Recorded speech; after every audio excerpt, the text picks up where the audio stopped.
pas en tout cas allumer les micros. C'est aussi pour ça que je le fais sur Zoom, c'est pour qu'on ait de la proximité, qu'on puisse échanger ensemble et que ça puisse vraiment vous aider. Parce que c'est vrai que sur YouTube, on est très limité, étant donné que vous n'avez que le chat et que je peux pas vous voir et que vous pouvez pas parler non plus. Et hop, j'essaye juste d'ajuster ma caméra. Voilà. Bonjour à toutes, je suis super contente de vous voir. Avi, Eugénie, Fanny, Béatrice, Emmanuel. Hop, je regarde juste quelques réglages. Je pense qu'on est bon. Hello, hello. Est-ce que vous pouvez me noter dans le chat ou celles qui le souhaitent à l'oral, allumer vos micros et me partager ce qui a changé déjà depuis hier. Donc ça peut être soit une prise de conscience, soit quelque chose déjà dans ce que vous avez vécu qui a changé. Déjà, j'ai commencé à voir sur le WhatsApp euh, des avancées, comme le fait de ne pas se checker dans le miroir le matin pour se dénigrer, euh, de faire plus attention au ressenti lorsqu'on est à table. Qu'est-ce qui s'est passé pour vous, les filles? Ça m'intéresse de savoir.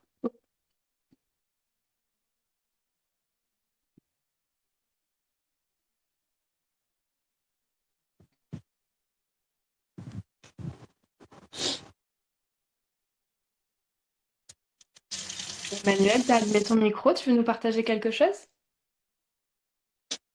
Non, pas spécialement. J'attendais peut-être que quelqu'un d'autre que moi se lance. Je crois que Vous l'univers a m'excuserez, décidé que mais c'était toi, vu que ton micro s'est activé. j'étais en train de nourrir mon chat, hein, excusez-moi. Je vais me nourrir moi-même d'ailleurs. Qu'est-ce qui a changé pour toi depuis hier? Qu'est-ce qui a évolué? Depuis hier? Ouais. T'étais là, au live de hier? Oui, oui, oui, oui, tout à fait. Ouais, ouais. Ben,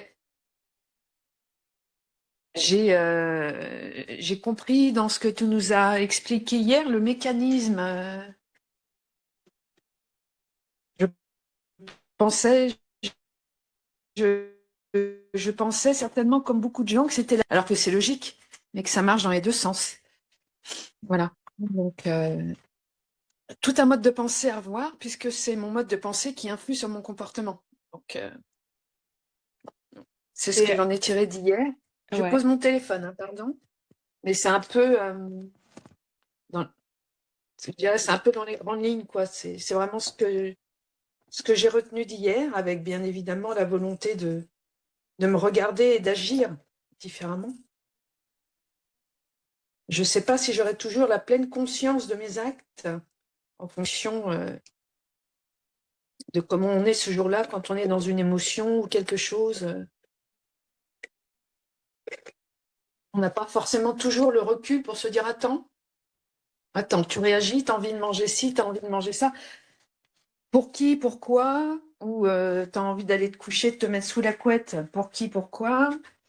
À cause de qui, à cause de quoi? C'est des choses qu'il va falloir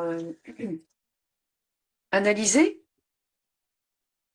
Là où je m'interroge, c'est juste de savoir si j'aurai le temps, des fois, de me poser pour où est-ce que le conditionnement, parce que moi j'ai 55 ans, donc je suis conditionnée comme ça depuis tellement d'années, désamorcer, si vous voulez, la bombe qui est en moi, ça va pas être facile. Donc il va falloir être patiente pour voir des évolutions. Donc là, depuis hier, il y a des choses qui se mettent en place, mais il n'y a pas encore d'évolution. Et il y a des choses qui sont en train de se mettre en place. Voilà, en ce qui me concerne, c'est tout ce que je peux dire là pour aujourd'hui.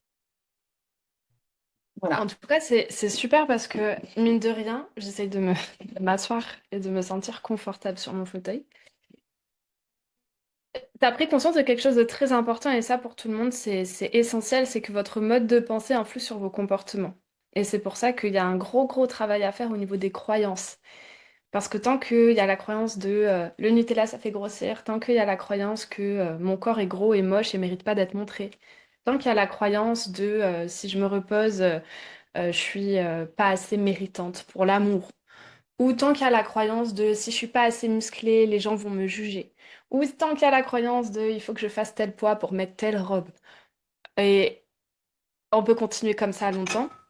Forcément, vous envoyez un message de danger à votre Bah oui. corps et vous pouvez pas créer la sécurité dont il a besoin pour à la fois créer la connexion pour que vous puissiez sentir ses besoins et puis aussi pour lâcher les kilos protection dont on va parler demain. Donc ça, c'est très bien que tu aies pu prendre conscience de ça. Est-ce qu'il y a d'autres personnes ici qui ont pris conscience de ça? Mettez-moi dans le chat. Que le mode de pensée, la manière dont vous pensez, ça influe directement sur vos comportements. Tout comme on l'a vu hier, le cercle vicieux restriction-compulsion, au plus vous allez culpabiliser, vous priver parce que tel aliment ferait grossir ou peu importe, serait malsain pour la santé. Donc penser influe le comportement de je me prive, je me restreins et qui influe derrière la compulsion. À chaque fois que vous vous privez de quelque chose, vous programmez en fait la compulsion à retardement. Et tout en ayant du coup ce travail sur le mode des pensées, tu vois, Emmanuel, tu dis, voilà, désamorcer la bombe qui est en moi, ça va pas être facile. C'est intéressant, Ah ouais. observer vraiment les mots que vous utilisez, la bombe qui est en toi. Là, il y a quelque chose à aller chercher au niveau des blessures émotionnelles parce qu'on n'utilise pas ces mots pour rien. Et tu vois, quelqu'un qui n'est absolument pas dans ta tête et dans ta peau et dans ton histoire, si tu lui parles de tes problèmes de poids ou de comportement par rapport à l'alimentation et que à côté tu mets c'est une bombe à désamorcer, je suis pas sûre qu'il fasse le lien. Et le fait que toi, t'aies fait un lien ici, c'est que derrière cette expression, il y a quelque chose à aller creuser. C'est que tu as mis quelque Moi, chose. je sais d'où ça vient, hein. J'ai travaillé dessus. Bon, voilà. Si c'est toujours là, c'est que t'as pas libéré dans les quatre endroits où il faut libérer les traumas liés au poids. À savoir, il y a donc le mental, c'est souvent ce qu'on fait en psychothérapie ou avec les diètes, mais il y a aussi le somatique, l'émotionnel et le nerveux. Et ça, c'est ce qu'on fait pas avec les psys, les diètes, les acupuncteurs et les hypnotiseurs. Et c'est ce qui manque à chaque fois. C'est pour ça que il y a beaucoup de personnes qui arrivent en accompagnement et qui me disent, Isabeau, j'ai tout compris. Je sais tout d'où vient toutes mes blessures et pourquoi j'ai peur de grossir et tout ça, mon histoire, ma mère, mon père, des violences, etc. Et pourtant, ça ne change pas grand-chose dans mes comportements. Bah, c'est parce que votre corps a enregistré le danger au niveau somatique. Et après, tu dis, bah, ça va pas être facile parce que ça fait 55 ans, tu m'as dit? Ouais, c'est ça. Donc 55 ans, ça va pas être facile. Et ça, c'est une Bah croyance, oui. Emmanuel, que si tu gardes, elle va se réaliser. Ah, Eh oui, bon. il faut Ouais, savoir, mais enfin, ouais. le cerveau n'aime pas avoir peur. T'as en face de toi quand même des filles qui n'ont pas une super pensée positive. Je Donc il sais, faut c'est travailler mon là-dessus. job. Faut travailler là-dessus. Je parle avec vous et mes accompagnés toute la journée et c'est aussi mon job de vous montrer que les pensées sont pas ultra positives et qu'elles viennent vous desservir. Et que justement, pour retourner à l'autorégulation, remettre de la joie, etc., il va falloir changer la manière de penser. Et c'est pas un travail de je m'empêche de penser parce que là on est encore dans le contrôle et la privation et la lutte contre soi, mais ok, d'où ça vient? Et tu vois, tous ces questionnements-là, Emmanuel, que tu as fait émerger de est-ce que je suis fatiguée et à cause de qui, pourquoi je vais manger, nanana, quelle émotion, tout ça. Aujourd'hui, ça vous semble une montagne, les filles, tout ça. Mais j'aime bien prendre l'image de quand on apprend à conduire une voiture. Bon, déjà à la base, vous savez toutes comprendre les messages de votre corps. Quand vous êtes né, vous êtes né avec, en fait. Personne n'a expliqué à un bébé comment savoir quand il a faim, de quoi il a faim, etc. Pourtant, il sait le faire. On a tout ça inné en soi. Mais les régimes, le contrôle, c'est venu vous déconnecter de cette capacité-là que vous avez naturellement. Tout ça pour en venir, ah oui, à la voiture. Donc, maintenant que vous avez tout oublié, il va falloir réapprendre. Et en fait, c'est comme quand, souvenez-vous, les premières leçons de voiture que vous avez faites. Où c'était déjà conduire, c'était compliqué avec le volant. Puis après, on vous a dit passe les vitesses. Et là, vous avez fait what? Il faut que je gère la direction et passer les vitesses. Et puis après, gère les pédales. Quoi? Et puis après, tiens, je te parle un peu. Attends, tais-toi parce que sinon, j'arrive plus à me concentrer. Moi, je me souviens, mon prof, il me disait c'est bon, tu commences à gérer, on va mettre la musique. Il a mis la musique et j'ai plus du tout réussi à conduire. J'ai dit non, non, faut éteindre la musique, je suis pas prête encore. Pourquoi? Parce que le système nerveux, c'est tout trop nouveau pour lui. Et en fait, il faut créer les autoroutes neuronales. Et aujourd'hui, je suis persuadée que quand vous conduisez, les filles, Vous pouvez gérer la voiture devant qui ralentit d'un coup sec, le piéton qui passe, le bébé qui pleure à l'arrière, et puis la musique et toutes vos pensées en fond, que vous arrivez à conduire et à pas avoir d'accident. En fait, vous ne le réfléchissez même plus, la conduite.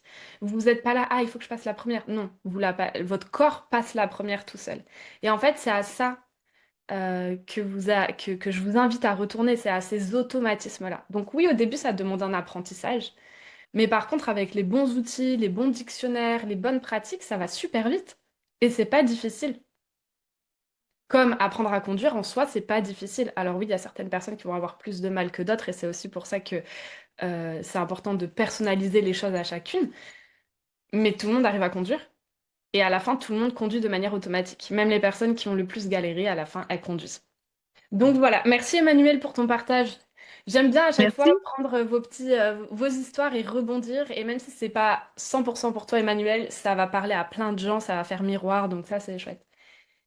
Et Je me permets, je vais couper la vidéo le temps de manger. Je garde le son, mais ouais, je vais ça pas vous marche. infliger tout ça.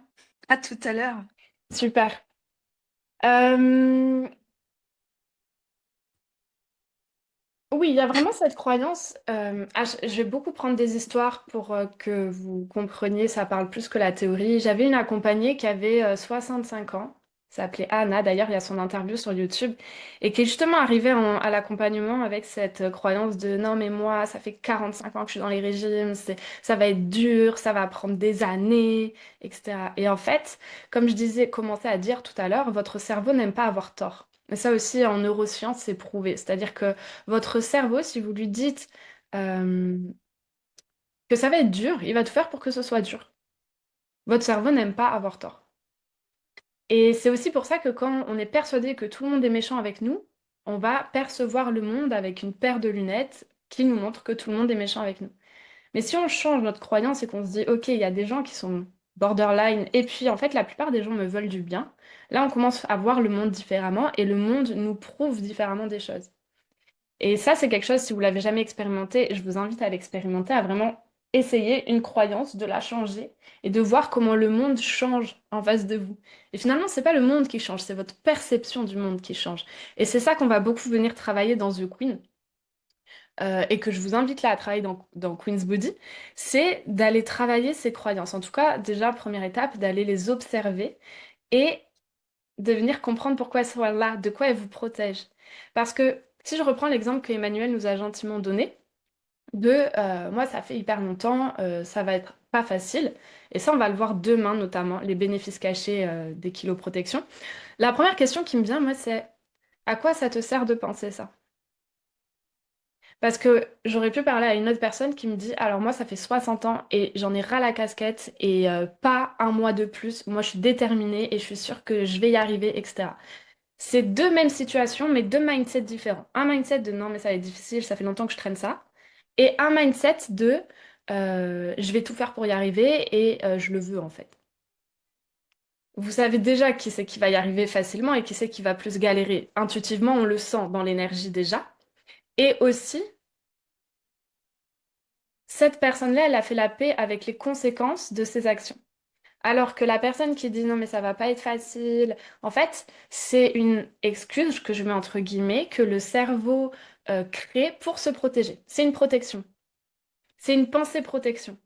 Et donc là, Emmanuel, je t'invite à noter et à réfléchir sur ça. Et puis toutes celles qui pensent la même chose, de ça va être dur, ça va être pas facile, parce que ça fait longtemps, parce que moi c'est des TCA très très fort, parce que mon domaine économique, parce que ma situation sociale, peu importe la raison, peu importe l'excuse que je mets en guillemets encore, que le cerveau produit pour vous protéger. Moi j'ai eu ça longtemps. Non mais moi c'est pas possible parce que je me racontais plein de salades. Mais après, sur le moment, c'était pas des salades. J'étais persuadée que c'était vrai. Mais après, quand j'ai fait le travail, je me suis rendu compte que c'était des grosses salades pour me protéger. Pourquoi? Parce que sortir des TCA, sortir du surpoids, sortir de la peur de toutes les peurs qui vous empêchent de maigrir ou qui vous empêchent de réguler votre poids, ça vous confronte à justement ce poids qui est là pour vous protéger. Donc, si vous aussi vous vous dites c'est pas facile, ou peu importe la croyance que vous avez, venez voir de quoi elle vous protège. Si c'était facile. Qu'est-ce qui vient s'activer chez vous? Si je donne mon exemple, par exemple moi, si c'était facile de sortir des TCA à l'époque, mais ça veut dire qu'il va falloir que je m'assume devant les autres. Ça veut dire qu'il va falloir que je pose mes limites. Ça veut dire qu'il va falloir que je coupe des relations dans lesquelles je me sens pas bien. Non mais moi je veux pas me retrouver seule. Je veux pas, je veux continuer d'être aimée. Donc je veux continuer d'avoir le corps que les gens me demandent d'avoir pour être aimée. Je suis pas prête en fait. Je suis pas prête je suis pas prête à me dévoiler et à risquer de ne pas être aimée et à risquer d'être rejetée. Moi, c'était ça qui me gardait dans les TCA. C'était la peur du rejet, la peur d'être seule, la peur d'être démasquée. Est-ce que vous arrivez, mettez-moi dans le chat les filles, on creusera tout ça vraiment plus demain. Mais est-ce que déjà dans le chat, et vous, vous avez des choses là qui arrivent par rapport à votre croyance qui vous maintient dans la difficulté?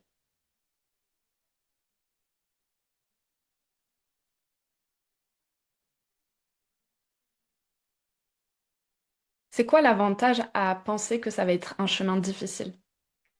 C'est quoi l'avantage à penser que pour vous, c'est impossible?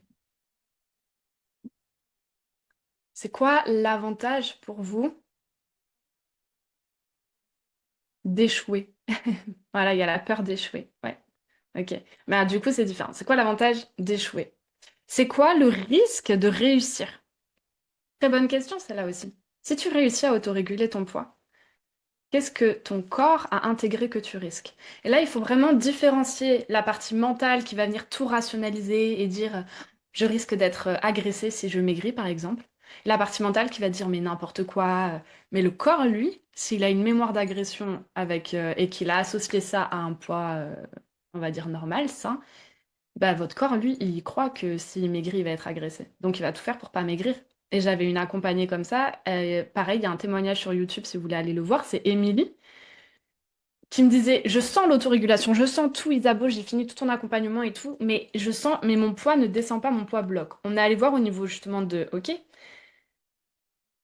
si jamais tu perds du poids là, t'as perdu 30 kilos. Tu sors de la salle, t'as moins 30 kilos. Ton corps, il a peur qu'il se passe quoi?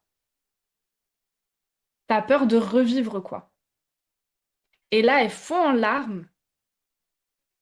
Et elle me dit, mais en fait, là, si je marche dans la rue avec 30 kilos en moins et que je me sens belle et tout comme j'ai envie de me sentir, j'ai peur de revivre le harcèlement de rue que je vivais quand j'étais plus jeune.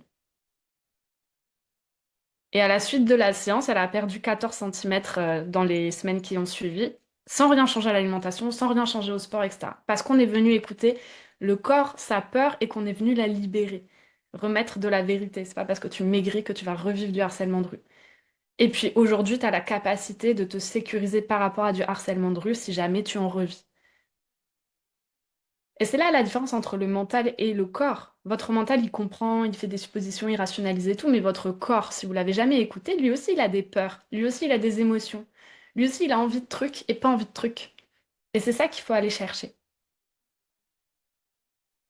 Parce que la clé pour votre autorégulation, elle est dans votre corps, elle n'est pas dans votre tête. C'est votre corps qui a la solution. Il faut aller l'écouter, il faut aller la libérer. Donc, la peur d'échouer, ok, la peur de rechuter.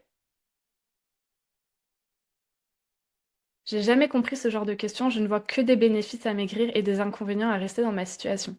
Arline, je t'invite à venir demain si tu veux et on en parle en live demain sur le live des kiloprotection. Là, on va, on va arrêter sur cette question-là pour se concentrer sur le sujet d'aujourd'hui qui est réparer le corps après les régimes. Et justement sur cette question, j'ai un peu avancé le sujet de demain, mais c'est parfait. Arline, si c'est OK pour toi, tu te connectes demain. Et comme ce qu'on a fait avec Emmanuel, on parle ensemble et on vient débloquer ça, ou en tout cas venir trouver, toi, les bénéfices cachés que tu n'arrives pas à trouver encore. iPad, du coup, tu t'appelles iPad, t'as la caméra allumée. Est-ce que tu peux me donner ton prénom comme ça, je t'appelle par ton prénom. Les privations, pour moi aussi, je n'ai pas compris du coup le Julie. J'ai pas compris. Charlène, la peau qui peut prendre, qui peut pendre. Ouais, ok. Donc tu t'empêches de maigrir par peur que ta peau pende. Ok. Pareil, je n'ai pas peur de laisser mon corps s'autoréguler. Fanny, Idem, si tu es connecté demain en live et qu'on a un peu de temps, du coup, je vous ferai passer toutes les deux. Le risque de réussir, c'est de devoir se priver pour maintenir. Ah, ok. Ok, mais là, du coup, je t'invite à re-regarder le live de hier sur l'autorégulation. Dans l'autorégulation, il n'y a aucune privation. Mais j'entends que ton corps, lui, il croit pas à ça. Il y a comme, je crois pas à ça. Le mental, ok, il n'y a pas de privation, mais le corps, il dit non, non, non. Moi, je sais que si tu veux contrôler mon poids, il y aura des privations. Qu'est-ce que t'as là? Ça fait 15 ans que tu me prives pour maigrir. Ok, donc là, il va falloir réinformer le corps. Ça, c'est du travail somatique et du travail sur le système nerveux. Fanny, t'as les enfants, etc. Ok, ben, on verra pour jeudi sinon. Magali, me faire traiter de pétasse, le regard des hommes. Oui. Donc trauma lié au poids, et ça, c'est des choses à aller libérer pour que ton corps s'autorise à maigrir.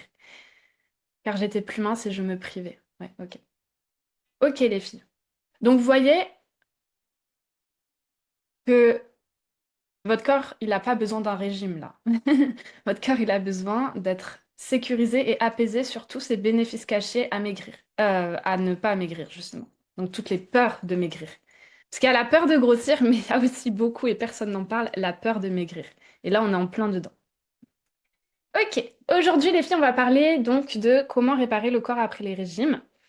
Et là, on est venu, je me suis égarée, mais j'adore m'égarer avec vous sur les kiloprotections. On va se recentrer aujourd'hui, on va laisser les kiloprotections pour demain. On se recentre aujourd'hui sur la sécurité dans le corps, mais par rapport au sujet qu'on a abordé hier, à savoir le système nerveux, les hormones, les sensations, l'écoute du corps, la connexion avec le corps. Parce que à la fin du live de hier, j'ai reçu l'action de OK, on a compris, mais concrètement, on fait comment? Par où on commence? Et c'est ce qu'on va voir aujourd'hui. Je rappelle que l'autorégulation, c'est pas une méthode miracle ou un truc nouveau ou voilà, c'est juste ce que la nature a prévu pour vous. Et l'autorégulation, c'est pas que manger quand j'ai faim, c'est savoir s'arrêter, c'est comprendre les besoins du corps, mais les besoins au niveau de l'alimentation, mais tous les besoins du corps, besoins au niveau des besoins je vais y arriver, les besoins physiques, les besoins émotionnels, les besoins mentaux, les besoins énergétiques, les besoins sociaux, etc. Pourquoi?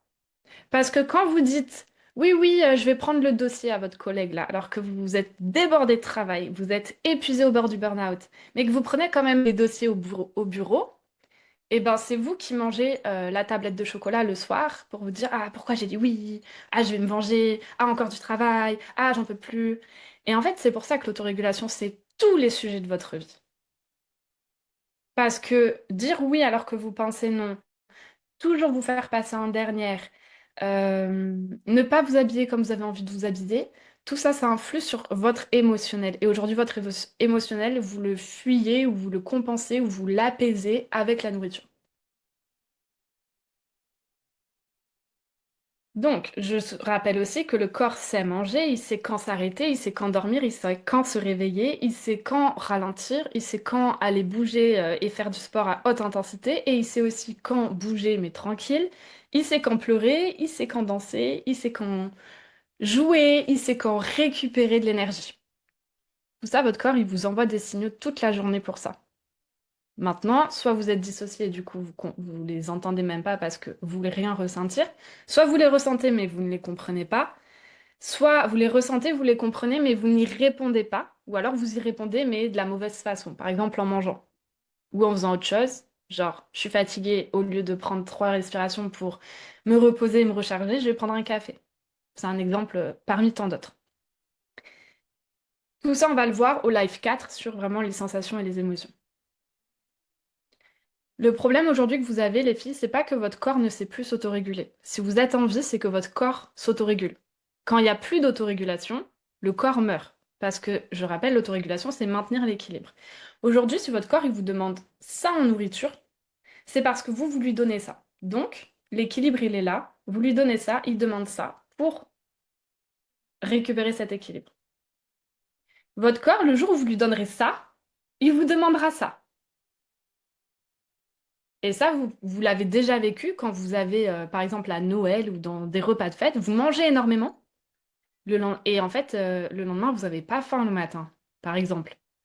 Vous avez donné ça, votre corps, il vous demande ça. Puis après, vous arrêtez de lui donner parce que, ah, je me prive. Donc vous repartez ici et lui, bah, il va repartir là. Et c'est la compulsion du jour d'après Noël, par exemple. Là, je prends l'idée des compulsions. Je sais qu'ici, tout le monde n'a pas des compulsions. Mais si on regarde par rapport au sommeil, votre corps, vous pouvez essayer de lui donner trop de sommeil, enfin trop de repos et de dormir. Au bout d'un moment, il va vous dire stop, je veux plus dormir. Et vous allez avoir le corps qui va s'agiter dans le lit comme ça. Parce qu'il va compenser le trop par du moins. Et c'est ça l'autorégulation. Donc le but, c'est de revenir à l'équilibre partout. Pas par le contrôle, mais justement par progressivement, je te donne plus pour que toi, tu me demandes moins. Ou progressivement, je te donne moins pour que toi, tu demandes plus. Euh, Et c'est cet équilibre qu'on va venir chercher, que vous avez besoin de chercher et qu'on va voir aujourd'hui comment retrouver. Il y a 12 étapes, on va voir les 12 étapes ensemble.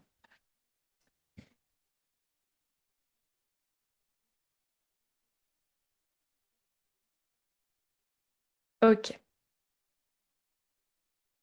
Aujourd'hui, je reprends mes notes pour essayer de restructurer le live. Donc, je vais reprendre mes notes. Si vous avez des questions, en fait, les filles, j'ouvre mon chat, comme ça, je pourrai répondre. Ça va me faire m'égarer, mais tac, tac, tac. Hop, hop. Voilà. Mettez-moi dans le chat, les filles, qui a déjà eu l'impression que que son corps ne voulait plus maigrir. Et en attendant que vous me mettiez ça, je vous mets la question dans le chat. Euh, oui, une fois que tu as atteint, donc au niveau du poids, par exemple, l'autorégulation du poids, si aujourd'hui votre corps il est en surpoids, eh bien en fait, quand vous lui donnez plus, eh ben, le gras va partir, le gras non nécessaire. Comme je l'ai dit hier, on a tous un point génétique. La passion du corps, c'est pas d'être en surpoids. Si aujourd'hui il est en surpoids, c'est parce qu'il se sent en insécurité. À cause de vous, à cause des autres, à cause de la vie en général, peu importe. Mais c'est qu'il se sent en insécurité. Donc c'est pour ça que dans mon accompagnement, les queens, elles perdent du gras en mangeant plus et en faisant moins de sport. Parce que je mangeais pas assez, donc mon corps me faisait faire des compulsions et stocker tout. Je mange plus, mon corps me demande moins, il se régule. Je faisais trop de sport, donc mon corps m'épuisait tout le temps, il stockait parce qu'il manquait d'énergie. Je fais moins de sport, ça se régule. Et donc derrière, j'étais fort en insécurité, donc mon poids stocke beaucoup. Il n'y a plus d'insécurité, donc tout le poids de peur là, il s'en va. Et c'est ça la magie de l'autorégulation, qui est pas du tout magique, mais qui est juste l'autorégulation quand elle fonctionne, c'est que ton poids descend jusqu'à ton poids génétique sans que tu n'aies à faire de régime. Et ça va demander les 12 étapes qu'on va voir aujourd'hui.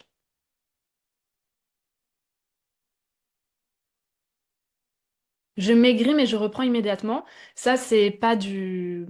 Faut savoir que la prise de graisse et la perte de graisse, donc de gras, ça se voit sur plusieurs semaines. Donc, toutes celles qui se pèsent 3 fois par jour ou 3 fois par semaine, en fait, vous ne voyez que les variations d'eau. Si vous voulez mesurer du gras, c'est chaque mois, pas moins. C'est chaque mois au même moment de votre cycle. Sinon, vous mesurez que l'eau. Déjà, il faut savoir que dans le cycle menstruel, vous pouvez prendre jusqu'à 2,5 kg de poids, mais c'est de l'eau. Et donc, en fait, on se dit, ah, j'ai pris 2,5 kg, il faut que je me remette au régime et tout, alors que c'est juste de l'eau et dans 2 jours, tout a disparu si vous écoutez votre corps. Donc, c'est pour ça que la graisse, ça se voit que sur les mois. Et tout ce que vous voyez de variation en jours, c'est de l'eau. Même si vous prenez 3 kilos un jour, c'est de l'eau. De l'eau ou de l'alimentation, parce que si vous mangez 1 kilo de nourriture parce que vous avez fait une compulsion, bah, ça se voit aussi sur la balance.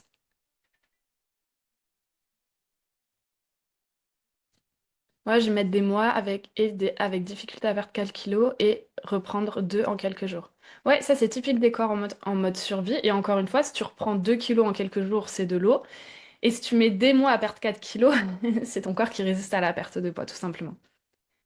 12 kilos en moins avec Weight Watcher et au bout de 8 mois plus rien, j'ai persévéré 1 an, j'ai arrêté et t'as repris tous tes kilos. Ça c'est typique des kilos yo-yo là, du poids yo-yo. J'avais fait une vidéo sur ça sur YouTube, vous pouvez la voir où j'explique l'histoire de ma mère. Je m'égare encore. Est-ce que vous aimez quand je m'égare? Alors, je vous explique l'histoire de ma mère parce que là ça va vous parler apparemment. toutes celles qui ont fait des régimes, perdu beaucoup de poids, puis après tout repris, c'est très simple. Imaginez un graphique. Je vais faire un graphique.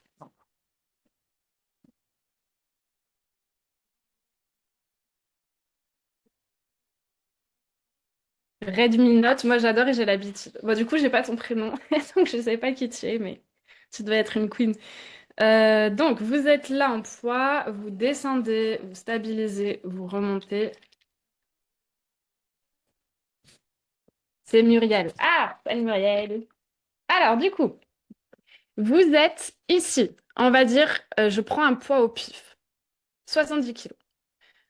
Ah, je suis trop grosse, ça va pas, j'ai des bourrelets, mon corps, je l'aime pas, peu importe la raison, on s'en fiche. Je fais un régime style Weight Watcher, déficit calorique, rééquilibrage alimentaire, reverse diet, on s'en fiche. Je me prive, je contrôle mon alimentation, j'essaye de mieux manger, de faire plus de sport. Mon poids descend, c'est magnifique, la vie est belle, je me sens fière, je me sens belle dans mon corps, mais en vrai, si vous regardez, vous avez toujours l'épée de Damoclès au-dessus de la tête et vous avez toujours cette peur de grossir, donc la vie, elle n'est pas plus belle. Parce que vous continuez de vous contrôler, d'avoir peur, d'avoir peur, d'avoir peur. Et puis là, oh, le cortex préfrontal lâche. Je vous ai expliqué pourquoi hier. Trop de restrictions, trop de contrôle, trop de décisions. Le muscle s'arrête de fonctionner et c'est là où vous commencez à faire des craquages. Je me reprive, je me reprends en main. Lundi, je me reprends en main, c'est promis. Puis craquage le lundi soir, etc., etc. Et donc le poids remonte, remonte, remonte. Sauf qu'il remonte pas jusqu'aux 70 kilos d'avant régime. Il remonte jusqu'à 75, 78 kilos. Et ça, c'est les kilos bonus de après régime. Ça, c'est un phénomène qui est prouvé scientifiquement parlant. Le corps se conditionne à grossir. Donc, vous arrivez à, allez, on va dire 75 kilos. On est gentil. Ok. Ma mère, elle reprend 10 kilos par... Elle a fait trois gros régimes dans sa vie, où elle a perdu à chaque fois 10 kilos ou plus. À chaque fois, elle a repris 10 à 15 kilos après son régime. Donc, on est ici, 75 kilos. Je refais un régime. Ah, cette fois, ça va, mais c'est un peu dur. Et en plus de ça, je perds, mais je perds moins que la première fois. J'arrive à le fameux palier de régime. Ah là, j'arrive pas à descendre et si je veux descendre encore plus bas, il faut que j'arrête de manger presque. Donc, imaginons, je descends encore un peu plus bas, mais genre les efforts sont monumentaux pour perdre 1 kilo. Et là, encore plus vite que ici, je craque, je relâche tout. Et je remonte. Donc ici, imaginons, on a perdu 8 kilos et on remonte. Donc on est Attendez. Non, 70, 78, 60. Allez, on a perdu 10 kilos, donc ça fait 68, donc on a moins perdu que là. On remonte et on se reprend 10 kilos. Et on finit, on est à 82, 83.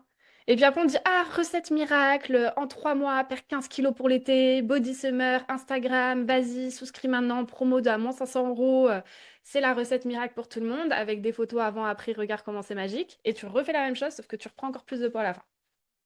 Ça, c'est l'histoire de ma mère, c'est votre histoire, c'est l'histoire de milliers de femmes ici. La fourchette d'équilibre peut augmenter au fur et à mesure des années avec les rééquilibrages, les régimes ou rééquilibrage alimentaire. Charlène, oui, il y a un processus physique, c'est pour ça que c'est urgent d'arrêter les régimes.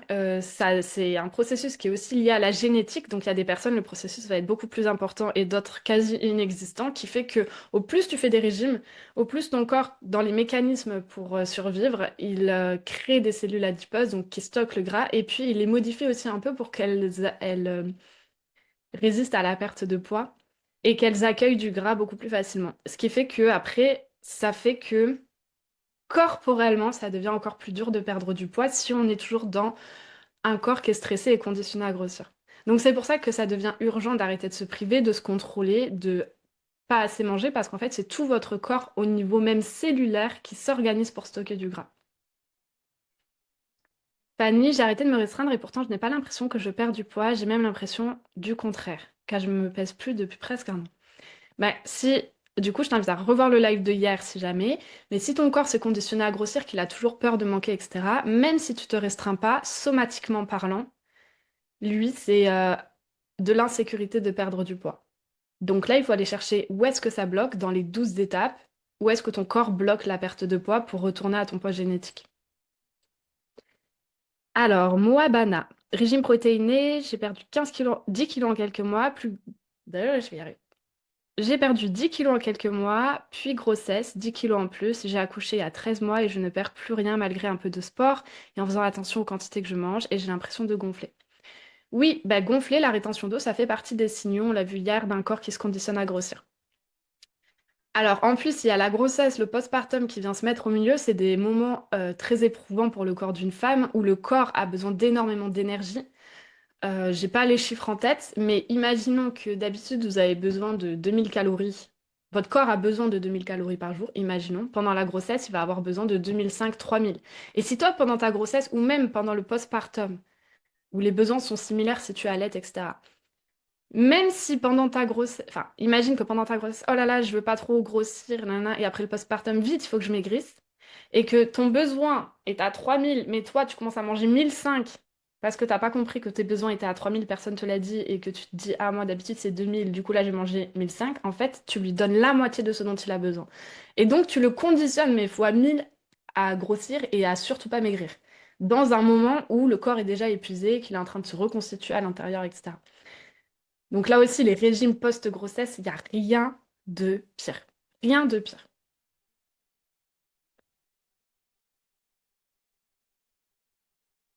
Donc, les girls, comme je vous disais, votre corps n'est pas cassé, votre corps, votre métabolisme n'est pas bizarre, votre autorégulation n'est pas vouée aux oubliettes, mais c'est juste que votre corps s'est adapté justement à ces peurs de manquer, et à cette peur de maigrir, et à cette peur de grossir, et à tout ce qu'on va voir tout à l'heure. Le poids génétique, Charlène, est-ce que tu étais là au live de hier? Si t'étais pas là, je t'invite à aller le voir. Comme ça, j'avance un peu, mais on en a parlé hier du poids génétique. Alors, pratique pour prendre conscience du problème. J'avance les fiches, je sais que vous me posez des questions, mais qu'on a déjà vu hier. Du coup, je vais commencer à trier un peu plus les questions pour qu'on puisse avancer, parce que sinon, je vais juste répéter ce que j'ai dit hier, et c'est dommage parce que je vous donne pas davantage alors que vous avez le replay. Du coup, Charlène et toutes celles qui se posent la question sur le poids génétique, je vous invite à revoir le replay de hier. On va faire une pratique ensemble, les filles. Oula. Vous vous souvenez, hier, on a fait une pratique sur ressentir du plaisir. Et il y en a beaucoup qui n'ont pas réussi à ressentir ce plaisir-là. Donc aujourd'hui, on va refaire une petite pratique comme ça. Je vais vous inviter à toutes fermer les yeux et à redescendre dans votre corps.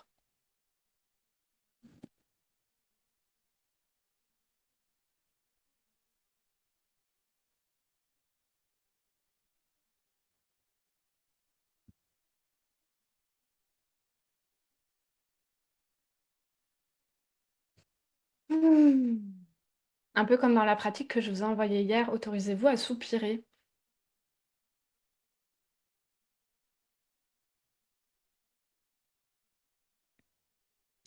On va le faire en deux fois. Déjà là, je vous invite à venir recréer cette sensation de plaisir.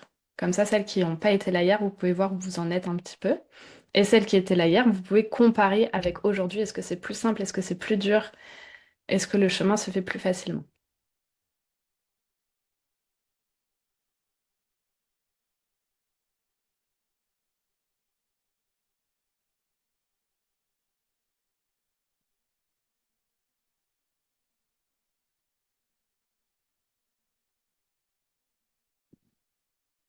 Donc viens créer cette notion de plaisir à l'intérieur de ton corps. Vraiment que ça infuse partout, que tu ressentes du plaisir.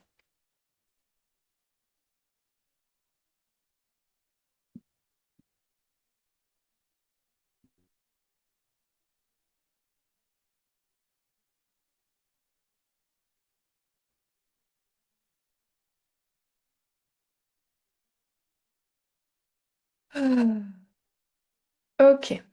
Est-ce que vous pouvez mettre dans le chat oui si vous avez ressenti, non si vous avez ressenti. Ou alors une échelle sur 10. 1, j'ai quasiment rien ressenti. 10, c'était incroyable. C'était trop bien.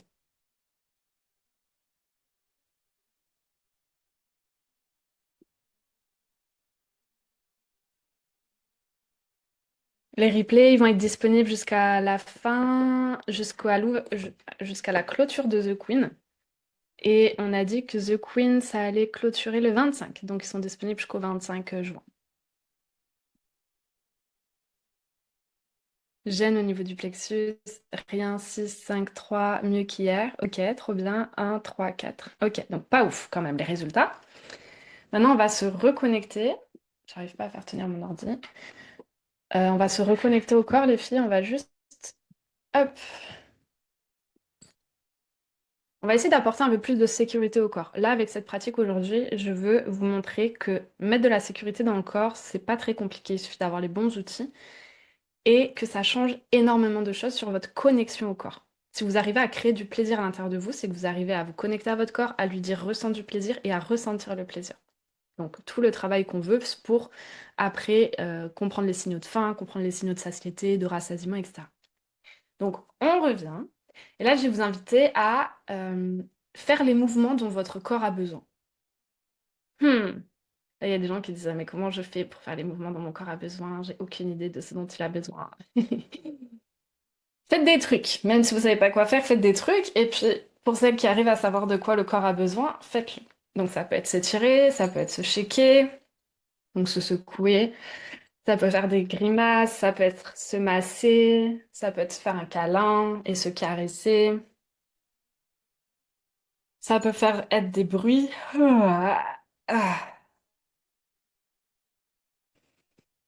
Ça peut être vous lever et marcher un peu. C'est vraiment à vous de voir ce dont là votre corps a besoin.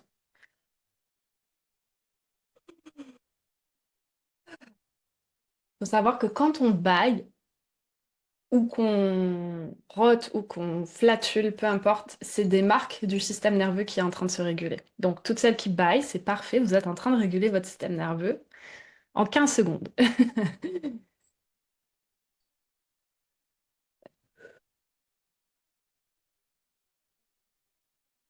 Et quand vous faites ces mouvements, j'aimerais que vous alliez connecter à votre plaisir. Dans le sens, pas, enfin, dans le sens, du coup, de comment est-ce que faire ce mouvement, ça me donne du plaisir.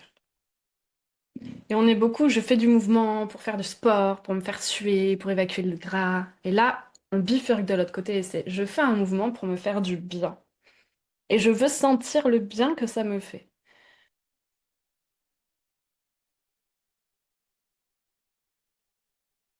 Hmm.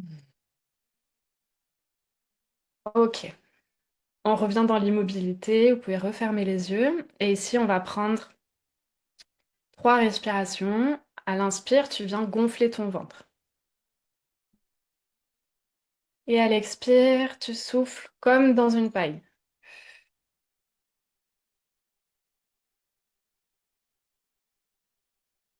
Pour toutes celles qui essayent de bien faire, essayez de mal faire. Inspire.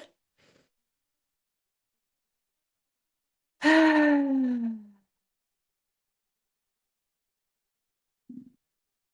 Encore une fois, inspire. Est-ce que vous pouvez sentir le plaisir que c'est d'inspirer et d'expirer? Continuez encore de respirer et venez ressentir le plaisir, comment ça fait du bien en fait de respirer.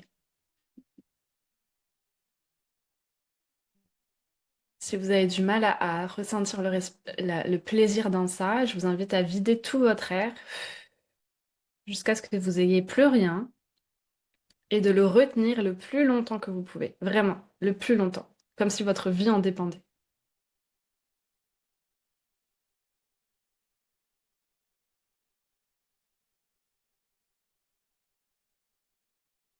Et quand votre corps va vouloir inspirer, sentez le plaisir que c'est d'inspirer.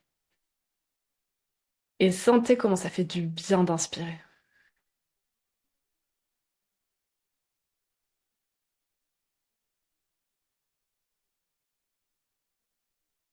Ok, et maintenant, on laisse la respiration se faire telle qu'elle vient. S'il y a besoin de faire encore un peu de mouvement, vous pouvez.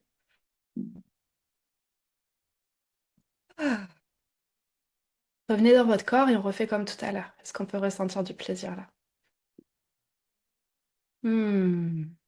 Oh waouh, moi ça n'a rien à voir.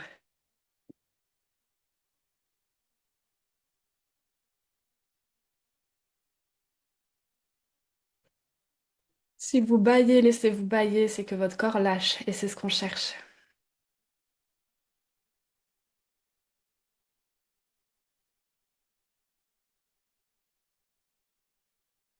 Intensifiez le plaisir. Si vous l'avez à 3 sur 10, mettez-le à 4. Si vous l'avez à 9 sur 10, mettez-le à 10. Débordez de plaisir. Imaginez que vraiment ça prend chaque cellule jusqu'au bout des ongles, jusqu'au bout des orteils, que ça déborde comme une fontaine, comme un volcan qui déborde de plaisir.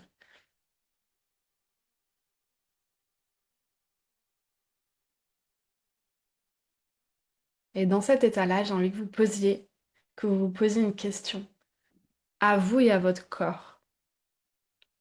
Qu'est-ce qu'on a envie de faire là? Si tout était possible, qu'est-ce que je ferais? Qu'est-ce qui me ferait plaisir de faire?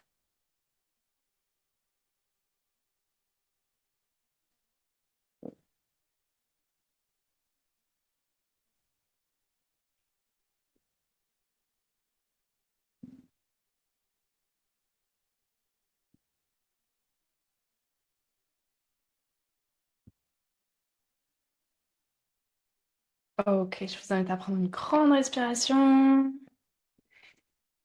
à vous étirer.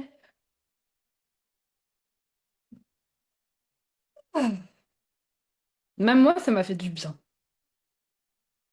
Danser, ok. Mettez-moi les filles, les envies qui sont émergées, qui ont émergé, et mettez aussi sur 10 à combien c'était cette fois. M'allonger, boire un grand verre d'eau. Ouais, moi aussi. Ça m'a dit bois. Du coup, je vais boire.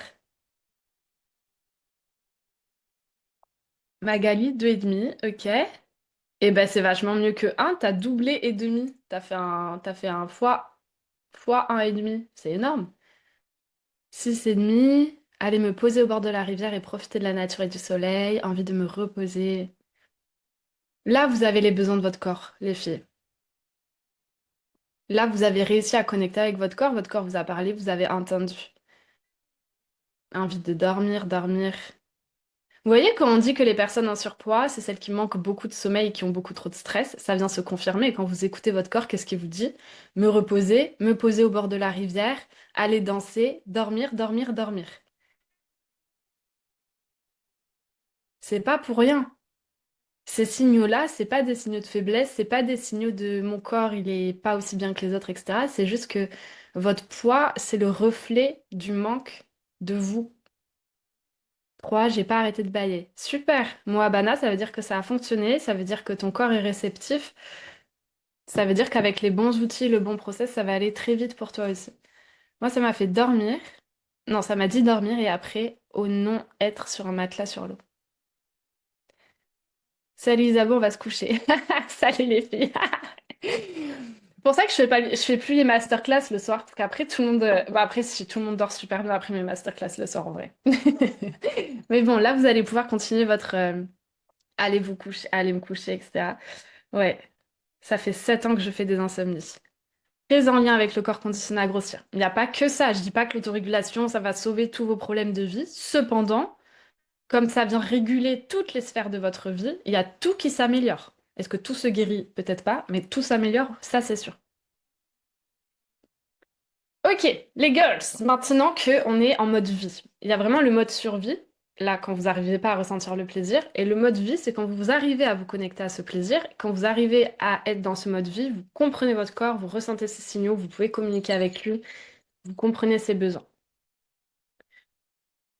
Et vous avez vu qu'il n'y a aucun corps qui a dit moi j'ai besoin d'un régime et j'ai besoin de manger 1 200 calories et j'ai besoin d'aller au sport et j'ai besoin de un. Nana, là tous les corps ils ont dit je veux une trêve, je veux de la paix, je veux de la bienveillance, je veux toi, toi, tu peux m'habiter un peu s'il te plaît? Tu m'habites pas assez. Viens, on va danser ensemble. Viens, on va écouter les oiseaux ensemble. Viens, on va dormir ensemble.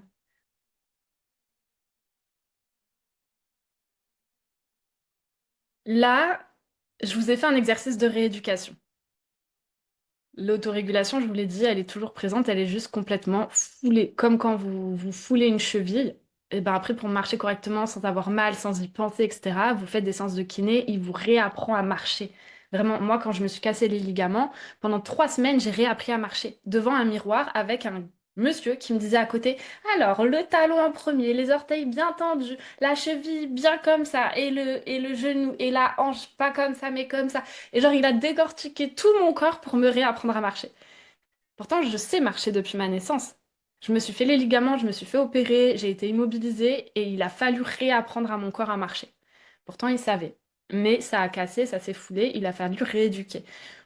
Aujourd'hui, avec votre autorégulation, c'est pareil.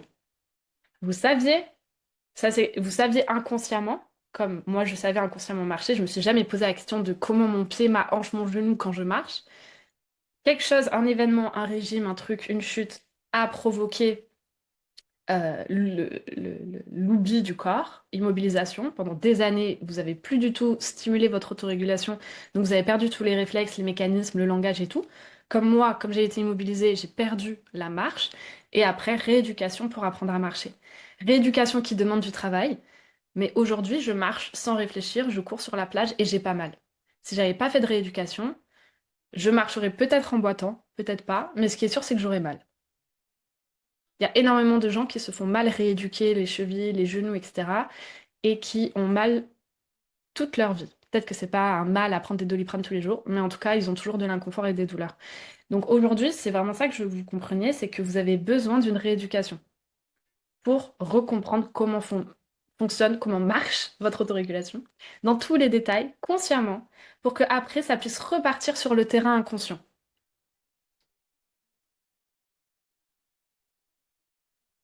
Ça, c'était un premier point que je voulais vous dire. Deuxième point que je voulais vous dire, c'est que votre corps est programmé pour survivre.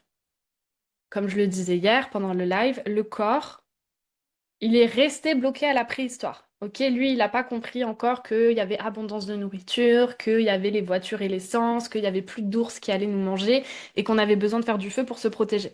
Le corps, lui, il est toujours en mode genre programmé pour la survie. Et donc, dès qu'il y a le moindre petit déclencheur qui vient de menacer quand il est en mode vie, il se met en survie. Et c'est pour ça que votre corps, il regarde pas votre poids pour savoir s'il faut maigrir ou grossir, il regarde le comportement que vous avez.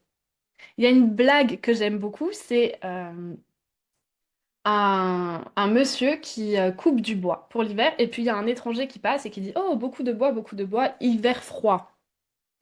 Et il part. Et puis après, il revient quelques jours plus tard et il revoit toujours le monsieur couper du bois pour faire l'hiver avec le tas de bois qui grossit. Et donc l'étranger, il dit «Ah, beaucoup de bois, hiver très très froid.» Et il continue. Et puis il revient quelques jours plus tard et le monsieur est toujours en train de faire un énorme tas de bois de chauffage. Et donc l'étranger pense que l'hiver va être vraiment très très froid. Est-ce que l'hiver va être très froid? Probablement pas, peut-être qu'en fait on est en plein été et que le monsieur il est juste en train de couper du bois pour le vendre après. L'étranger, c'est votre corps qui voit comment vous agissez. Vous, vous êtes le bûcheron là qui est en train de couper le bois. Vous coupez beaucoup de bois, vous êtes en train de priver votre corps de pas lui donner assez à manger, etc. Bah, l'étranger, votre corps, il va comprendre de votre comportement qu'il y a un risque de survie, un risque de famine, pardon, et donc votre corps va lui stocker beaucoup. L'étranger, du coup, il va rentrer chez lui et il va acheter plein de bois pour faire comme le bûcheron et pour survivre, parce qu'il a peur que l'hiver soit très froid. Vous avez compris la métaphore ou pas? Je vous ai perdu avec ça. Ouais, si, c'est bon, ok. Donc c'est ça que je voulais vous dire. Votre corps, il regarde pas votre poids ni votre assiette, il regarde votre comportement et comment vous réfléchissez. Si dans tout votre inconscient c'est engrammé, j'ai peur de manquer de nourriture, d'argent, d'amour, de vie, j'ai peur de mourir, votre corps, il va ouh, vite, stockons, pour ne pas manquer. Parce que si j'ai plein de graisse, bah si j'ai pas d'argent et que je peux pas m'acheter de nourriture, au moins je pourrais puiser dans la graisse. Vous voyez, c'est un peu comme ça que ça résonne. Et donc le corps, il n'a pas été de base conçu pour maigrir. Il a été conçu pour survivre. Donc dès qu'il a peur, surtout le corps des femmes, dès que le corps d'une femme est en insécurité, il prend du poids. Ok. Je vais vous parler des 12 étapes du coup de la rééducation à faire maintenant. Vous pouvez prendre des notes. Parce qu'il y en a 12. Si vous voulez vous souvenir de toutes, il vous faut sûrement les noter. Je rappelle vite fait les 4 grands dérèglements des régimes qu'on a vus hier. Déjà, vous avez les hormones qui se dérèglent. Vous savez plus si vous avez faim, si vous n'avez pas faim, si vous êtes rassasié. Euh, et vous avez plus de ghrelin. Enfin, vous avez trop de ghrelin, vous avez plus de leptine. C'est vraiment le bazar. Votre microbiote aussi s'est appauvri à cause des régimes. Donc, vous commencez à faire des intolérances, peut-être même des allergies alimentaires. Vous avez des ballonnements après manger, de la fatigue. Tout ça, c'est très lié au microbiote. au dérèglement du microbiote. Ensuite, vous avez votre système nerveux qui reste tout le temps en alerte parce que trauma lié au poids, blessure émotionnelle liée au poids, peur de manquer, peur de mourir, peur de grossir, peur de maigrir, peur de tout. Et donc, votre corps, il vit dans l'anticipation, le contrôle, la peur. Et comme vous avez toujours appris à faire pour être aimé, ben, vous êtes tout le temps en train de faire, faire, faire et de prouver, prouver, prouver votre valeur et donc de toujours faire passer les autres en priorité, jamais vous écouter. Donc, votre corps, c'est toujours le dernier. Donc le corps, il enregistre quoi? Ah, elle s'occupe pas de moi, je vais m'occuper de moi comme je peux moi pour me protéger. Donc stockage. Comme vous êtes beaucoup stressé et que vous savez pas gérer trop vos émotions, mis à part les manger, les fuir ou les compenser, le taux de cortisol est immense, comme on l'a vu hier, fringales, sucre, gras et résistance à la perte de poids. Ça, c'est prouvé, tout ça par les études aussi. Et puis, fatigue nerveuse, charge mentale de ouf, irritabilité, cocotte minute qui explose. La confiance avec votre corps est aussi rompue, et c'est ça probablement le plus important, c'est parce que pendant des années, il a faim, non, c'est pas l'heure, j'ai plus faim, finis ton assiette, il y a des enfants qui meurent de faim, c'est l'heure de dormir, enfin, j'ai sommeil, non, il faut finir ce travail, j'ai plus sommeil, oui, mais c'est pas l'heure de se lever. Enfin, vous voyez, tout le temps, vous êtes en contradiction avec vos besoins. Donc, comment est-ce que votre corps peut vous faire confiance? D'ailleurs, ça, c'est une question, je vais pas vous laisser trop de temps pour y réfléchir là, mais notez-la pour vous prendre le temps d'y réfléchir. Quand est-ce que votre corps peut déjà compter sur vous? Parce que souvent on se dit oui, mais comment je peux savoir? Comment je peux faire confiance à mon corps? Comment je peux savoir qu'il va maigrir? Ouais, mais attends, comment est-ce que lui, il peut te faire confiance? Comment est-ce que lui, il va savoir que tu vas pas le priver encore une énième fois ou le forcer à faire du sport ou l'épuiser? C'est une relation dans les deux sens en fait. Et souvent on ne voit qu'un sens dans le mode je dirige, je contrôle. Fais petit esclave de corps. Sauf que votre corps, c'est un être vivant et il a besoin de vous comme vous, vous avez besoin de lui. Et donc, c'est pas seulement le... Vous n'avez pas seulement perdu le poids de rêve que vous vouliez, en fait, vous avez vraiment perdu la relation avec votre corps. C'est ça le plus important. On est parti pour les 12 étapes, les girls. Donc, première étape, ça va être, comme on l'a dit, le système nerveux qui est complètement dérégulé. Première étape, réguler ce système nerveux. Donc là, j'entends beaucoup, oui, mais moi, Isabeau, je fais déjà beaucoup de méditation, je respire, je fais des pratiques somatiques, etc. Et pourtant, rien ne change. Bah oui, parce que, laissez-moi trouver une métaphore.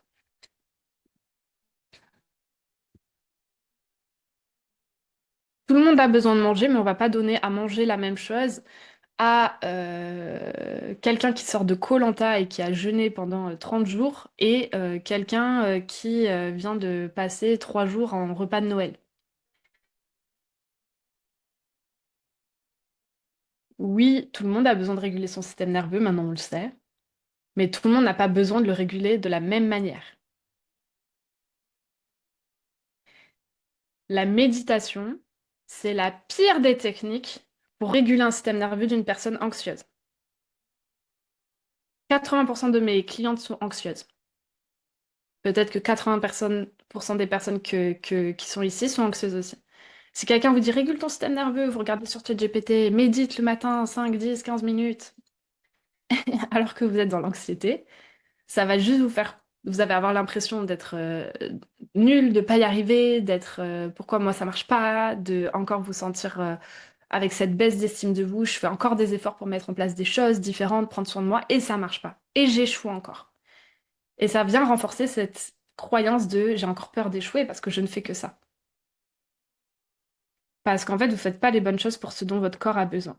Donc réguler les systèmes, oui, mais enfin le système nerveux, mais de la bonne manière, c'est-à-dire pour un corps qui a peur de manquer, pour un corps qui est anxieux, pour un corps qui n'arrive pas à se poser sur une chaise sans culpabiliser, sans se sentir en insécurité lorsqu'il arrête de penser. Parce que très certainement, si vous faites de la méditation aujourd'hui et qu'on vous dit oui, arrête de penser, fais le vide, vous en 30 secondes, vous avez un bus de pensée qui arrive et qui descend là, ta, ta, ta, ta, alors il y a ça, la machine, les enfants, le truc, le machin.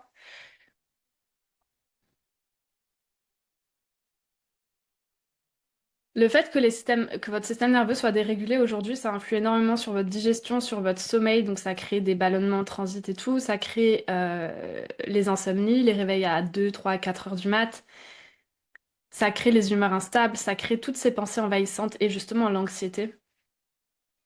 Alors que quand vous allez réguler ce système nerveux, vous allez ressentir à nouveau du plaisir, vous allez avoir le mental qui va s'apaiser, vous allez pouvoir prendre des décisions qui sont claires, donc ça va influencer votre famille, votre business, votre travail, les relations aussi. Au lieu de toujours figer et pas savoir quoi dire, ou bien d'exploser et de crier dans tous les sens, ou de fuir les conversations difficiles, votre système nerveux il va pouvoir les soutenir. Vous allez récupérer une énergie qui est stable, la sérénité à l'intérieur de vous. Ça, c'est la première étape. Comment faire quand on ne peut pas manger quand on le souhaite? Mes horaires de déjeuner sont différents tous les jours. Ouais, ça c'est de la personnalisation, Charlène. C'est vraiment tout le travail qu'on fait dans les accompagnements de The Queen, où en fait on vient voir c'est quoi les réels besoins de ton corps et comment est-ce qu'avec la vie que tu as, on peut les faire matcher. Si on peut pas les faire matcher exactement, comment est-ce qu'on peut faire des adaptations pour que tu puisses avoir ton travail tout en respectant ton corps et en soutenant ses besoins pour pas le conditionner à grossir ou le faire peur. Ça, c'est toute la personnalisation. Emmanuel, pareil, c'est de la personnalisation. Voir où en est ton corps, de quoi il a besoin, comment réguler son système nerveux. C'est tout un système. Et même te répondre ici, tu vois, ça serait même pas te rendre service dans le sens que c'est comme si tu disais, comment je peux rééduquer ma cheville après l'avoir foulée? Ben, le kiné, il a fait 5 ans d'études pour t'enseigner ça sur un process de 3 mois. Et là, c'est pareil. La rééducation, c'est un temps qui dure un certain temps. Ce qui est sûr, c'est que la méditation, ça va absolument pas t'aider. Toutes les pratiques statiques, quand vous êtes anxieuse, ça va pas vous aider, ça va faire qu'empirer l'état anxieux. Ensuite, deuxième étape, libérer les traumas. Ça, on va beaucoup en parler demain. Libérer les traumas liés au poids. Donc, je vais passer assez rapidement ici, mais on a commencé à en parler en début de ce live. À savoir, aller comprendre et libérer la peur de grossir, aller chercher les autosabotages. Oui, mais moi, je commence des accompagnements, je me fais aider et tout, et après, je lâche, j'ai l'impression de m'auto-saboter. J'entends souvent ça chez mes clientes en début d'accompagnement, genre, pourquoi? En fait, les autosabotages, c'est votre corps qui est en dehors de sa zone de confort et qui dit non, non, non, je sais que c'est là-bas qu'il faut aller, mais moi, j'ai pas envie. Et en fait, ça, ce sont vos traumas et vos croyances qui viennent vous stopper. Vous faites un pas en arrière, en avant, et eux, ils vous tirent en arrière, ils vous font faire 3 pas en arrière. Vous avez déjà eu cette sensation-là. Mais pourtant, mais moi, je veux arriver à faire ça. J'en ai marre de procrastiner. J'en ai marre d'avoir des exercices et de jamais les faire. Ça, c'est l'autosabotage, c'est la procrastination. Tout ça, ce sont des comportements de survie qu'il va falloir aller comprendre et libérer. Libérer en reposant de la sécurité. C'est pour ça que moi, dans la manière dont j'accompagne, il n'y a jamais, tu vois, quand quelqu'un me dit ouais, j'arrive pas à faire les exercices, moi, je lui dis jamais fous-toi un coup de pied au derrière, comme certains coachs motivationnels peuvent faire. Enfin, il n'y a jamais bah, si tu veux vraiment, souviens-toi de ce que tu veux. C'est, on n'y va jamais à la volonté, jamais à la discipline. On vient de voir, ok, t'arrives pas à te lancer dans l'exercice, genre tu sens que ça procrastine, etc. C'est quoi la peur derrière? On vient toujours chercher la racine plus profonde. On s'arrête jamais aux symptômes.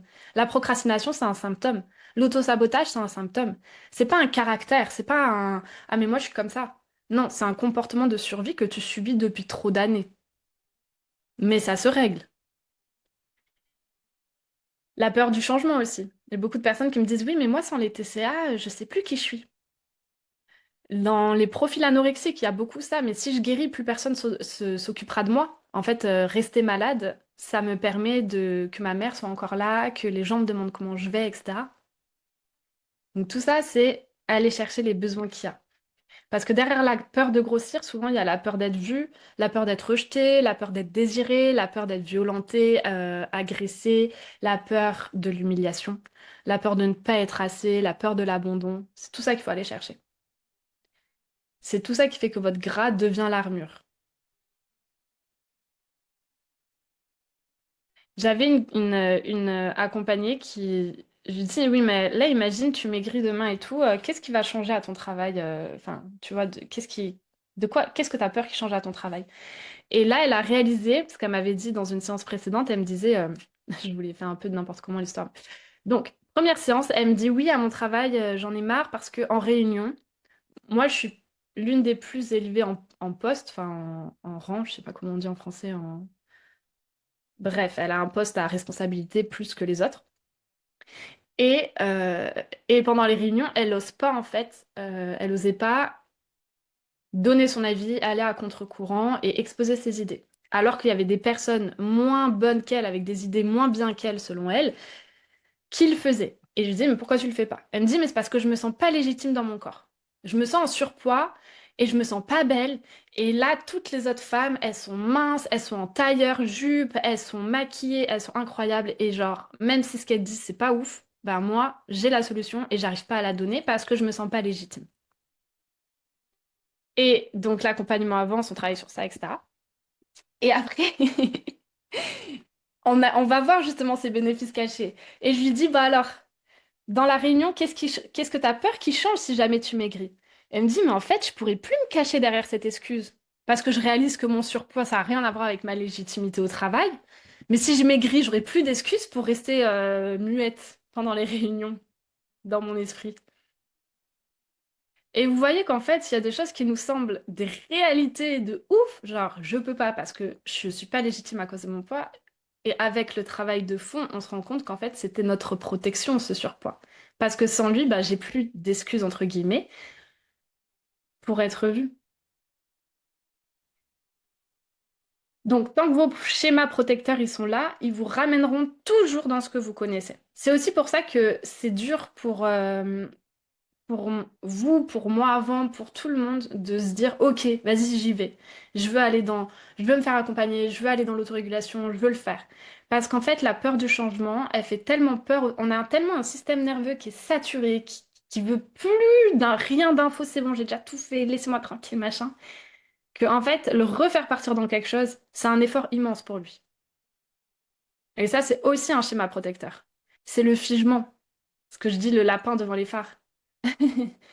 Non, mais j'ai tellement peur d'échouer, autant rien faire. Au moins comme ça, je suis sûre de pas échouer. Et puis c'est pas si compliqué ma situation. Et là, on tombe dans le déni de l'autruche. Donc il y a plein de schémas saboteurs comme ça. J'ai d'ailleurs fait des séries sur YouTube que vous pourrez aller voir sur les schémas autosaboteurs du poids. Il y en a 8, j'en ai rajouté 4 et 3.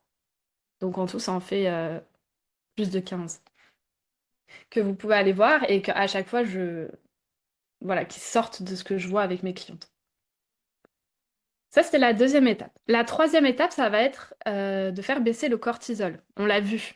Anxiété, stress, mauvaise gestion émotionnelle, manque de sommeil, le stress à fond. Et donc, beaucoup de cortisol, qui dit beaucoup de cortisol, dit des fringales, du sucre, du gras et surtout la résistance à la perte de poids avec cette bouée-là de gras au niveau du ventre. Très caractéristique des personnes qui sont stressées et c'est le poids du stress. Comme vous êtes tout le temps en hypervigilance, vous êtes beaucoup aussi dans l'ultra-perfectionnisme, en même temps hypersensible, et vous scannez tout le monde pour savoir tout ce dont ils ont besoin, etc., pour vous adapter, pour être dans le people pleasing. Il y a beaucoup d'accompagnés comme ça aussi. Qu'en fait, votre cerveau, il est en alarme permanente. Vous êtes en hypervigilance permanente. Et je l'ai été. Et du coup, le cerveau s'arrête jamais. Tout ça, ça provoque beaucoup de stress. Et puis, on est aussi beaucoup à anticiper. Ma mère est beaucoup comme ça, à anticiper le pire. Non, mais j'anticipe parce que comme ça, si ça arrive, je me serai préparée. Mais du coup, on passe notre vie à anticiper le pire qui n'arrive jamais et à jamais vivre la vie dans l'instant présent. Et ça, dans l'anxiété et les niveaux de stress dans le corps du système nerveux, c'est hallucinant. Pourquoi? Parce que, encore une fois, dans les neurosciences, c'est prouvé, le cerveau ne fait pas la différence entre ce qu'on vit et ce qu'on imagine vivre. Donc, si toute la journée, vous racontez à votre cerveau que vous êtes en train de vivre la pire des situations qui peut arriver, même si vous ne la vivez pas, dans votre système nerveux, c'est informé que vous êtes en train de la vivre. Et donc, vous passez avec un corps qui est en mode survie toute la journée, H24. Les pensées qui tournent, tout le temps à 1000 à l'heure. Quand vous n'arrivez pas à dormir, c'est parce que là-haut, ça fait brrr, le hamster qui tombe dans sa roue. Et donc, ça crée aussi beaucoup d'inflammation. Ballonnement, transit, mais aussi des douleurs dans le corps, des SPM douloureux, de l'endométriose, des intolérances, de l'acné, de l'eczéma. Tout ça, c'est très lié au cortisol et au stress aussi. Donc c'est pour ça quand je vous dis l'autorégulation, ça règle pas tous les problèmes, c'est pas voilà. Mais par contre, ça agit partout et ça apaise partout. Et donc ça peut venir apaiser l'eczéma, ça peut venir apaiser les intolérances, ça peut venir apaiser l'endométriose et les SPM. Les SPM, ça apaise énormément. J'ai beaucoup d'accompagnés qui me disent c'est fou, avant, j'arrivais pas à me lever de mon lit pendant les règles. Et maintenant, je les sens même plus passer, quoi. Parce qu'on vient diminuer l'inflammation avec ce travail sur le cortisol. Euh, Faire baisser ton cortisol, c'est ce qui va te permettre de sortir ton corps du mode survie, de remettre de la sécurité et donc de dire à ton corps, c'est bon, on n'est plus en danger de mort là tous les jours. Tu peux lâcher le gras qui nous protège. On n'a plus besoin de somatiser avec des douleurs, de l'inflammation, de l'acné. C'est vraiment apprendre à votre corps qu'il peut vivre et arrêter de survivre. Ça, c'est la troisième étape. La quatrième étape, l'idée, ça va être de relancer votre métabolisme. Donc là, probablement qu'il y en a certaines d'entre vous qui ont déjà fait une relance métabolique, une reverse diet, peu importe. Mais vous l'avez faite en comptant les calories, en vous contrôlant, en faisant attention à ce que vous mangez, en faisant du sport, boire 2 litres d'eau par jour, enfin tout hyper contrôlé. Sauf que quand vous faites ça, vous restez dans le stress du contrôle, dans le cercle vicieux contrôle-compulsion, et en fait, ça arrange absolument pas vos problèmes. Pourquoi c'est important de relancer ton métabolisme aujourd'hui? Parce que très probablement que tu ne manges pas assez, ou en tout cas pas assez calorique, ou en tout cas pas les bonnes choses par rapport aux besoins de ton corps, on l'a vu tout à l'heure.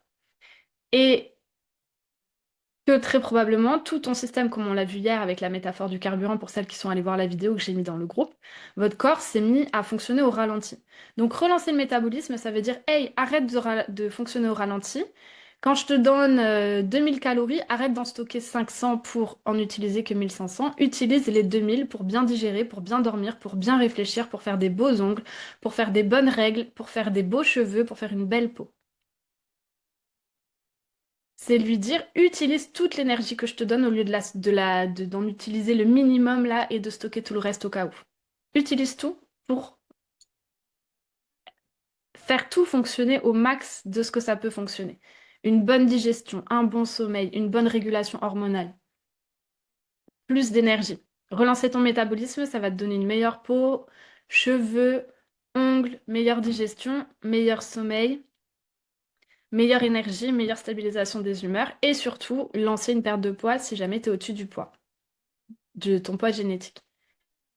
Mais surtout, relancer ton métabolisme sans compter les calories, sans faire attention à ce que tu manges, selon les besoins de ton corps, en partant toujours de ce dont ton corps a besoin. Et c'est vraiment ça qui va te permettre de manger plus sans grossir. Et donc là, vous commencez, pour celles qui ne comprenaient pas pourquoi mes accompagnés perdent du poids en mangeant plus, vous commencez à comprendre. Tu manges plus et tu dis à ton corps d'utiliser le plus pour bien fonctionner plutôt que de tout stocker au cas où j'ai peur de manquer. Ça, c'est l'étape 4. L'étape 5, ça va être de sortir du cercle vicieux compulsion, culpabilité. Ça, on l'a vu hier, ce cercle vicieux. Je le rappelle très rapido. Quand tu te prives et que tu es dans la restriction, la privation, le contrôle, le déficit calorique, les règles alimentaires, les assiettes équilibrées, le je mange healthy, le sans gluten, sans ci, sans ça, sans tralala, même si tu as l'impression de bien faire, en fait, tu n'écoutes pas les signaux de ton corps, donc tu lui donnes pas ce dont il a véritablement besoin. C'est comme si ton corps, il te dit j'ai soif et toi, tu passes ton temps à lui donner à manger. Mais si, mais c'est bien de lui donner à manger au corps. Bah oui, c'est bien, mais quand il te le demande. Mais quand il te demande qu'il a soif, tu lui donnes de l'eau, tu lui donnes pas des concombres. Là, c'est un peu pareil. S'il te demande du glucide, tu vas pas lui donner du chocolat. S'il te demande du chocolat, tu vas pas lui donner une pomme ou un yaourt. Vous voyez, c'est vraiment arriver à concorder ces besoins-là. Je reviens à mon histoire de cercle vicieux. Donc, comme tu n'écoutes pas tes besoins, tu te prives, etc., ça vient trop solliciter ton cortex préfrontal, qui du coup, au bout du moment, lâche. Quand il lâche, tu fais la compulsion, ou en tout cas, tu craques, fringale, compulsion, crise, moment pour toi, peu importe comment tu l'appelles. En tout cas, c'est là où tu braves les interdits. Et derrière, ça enclenche de la culpabilité qui va te faire dire, allez, je me reprends en main, je vais reprendre mon régime, je vais reprendre les règles alimentaires. Demain, je refais du batch cooking pour la semaine, comme ça, je mange sain, etc., etc. Et puis tu te retrouves le lundi matin à craquer sur les chocolatines et les croissants au bureau. Donc aujourd'hui, tu contrôles, tu craques, tu culpabilises, puis derrière, tu vas compenser avec le sport ou en mangeant moins. Toutes ces compulsions-là, c'est pas le problème. C'est le symptôme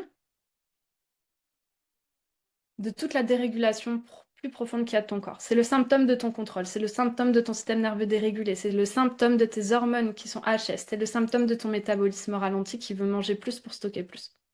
Donc c'est tout ça qu'il faut aller travailler, c'est pas les compulsions. Les compulsions, toutes les gens qui vous disent oui, essaye de te retenir, mange ci, va marcher, appelle un ami, brosse-toi les dents, mange un yaourt à la place de manger du chocolat, arrête d'acheter les choses qu'on te dit, enfin sur lesquelles tu craques. Bref, tous les conseils un peu nuls, là, on en a parlé dans le WhatsApp. Tout ça, ça ne fait que empirer vos compulsions. On ne lutte pas contre une perte de contrôle. On n'essaye pas de contrôler une perte de contrôle.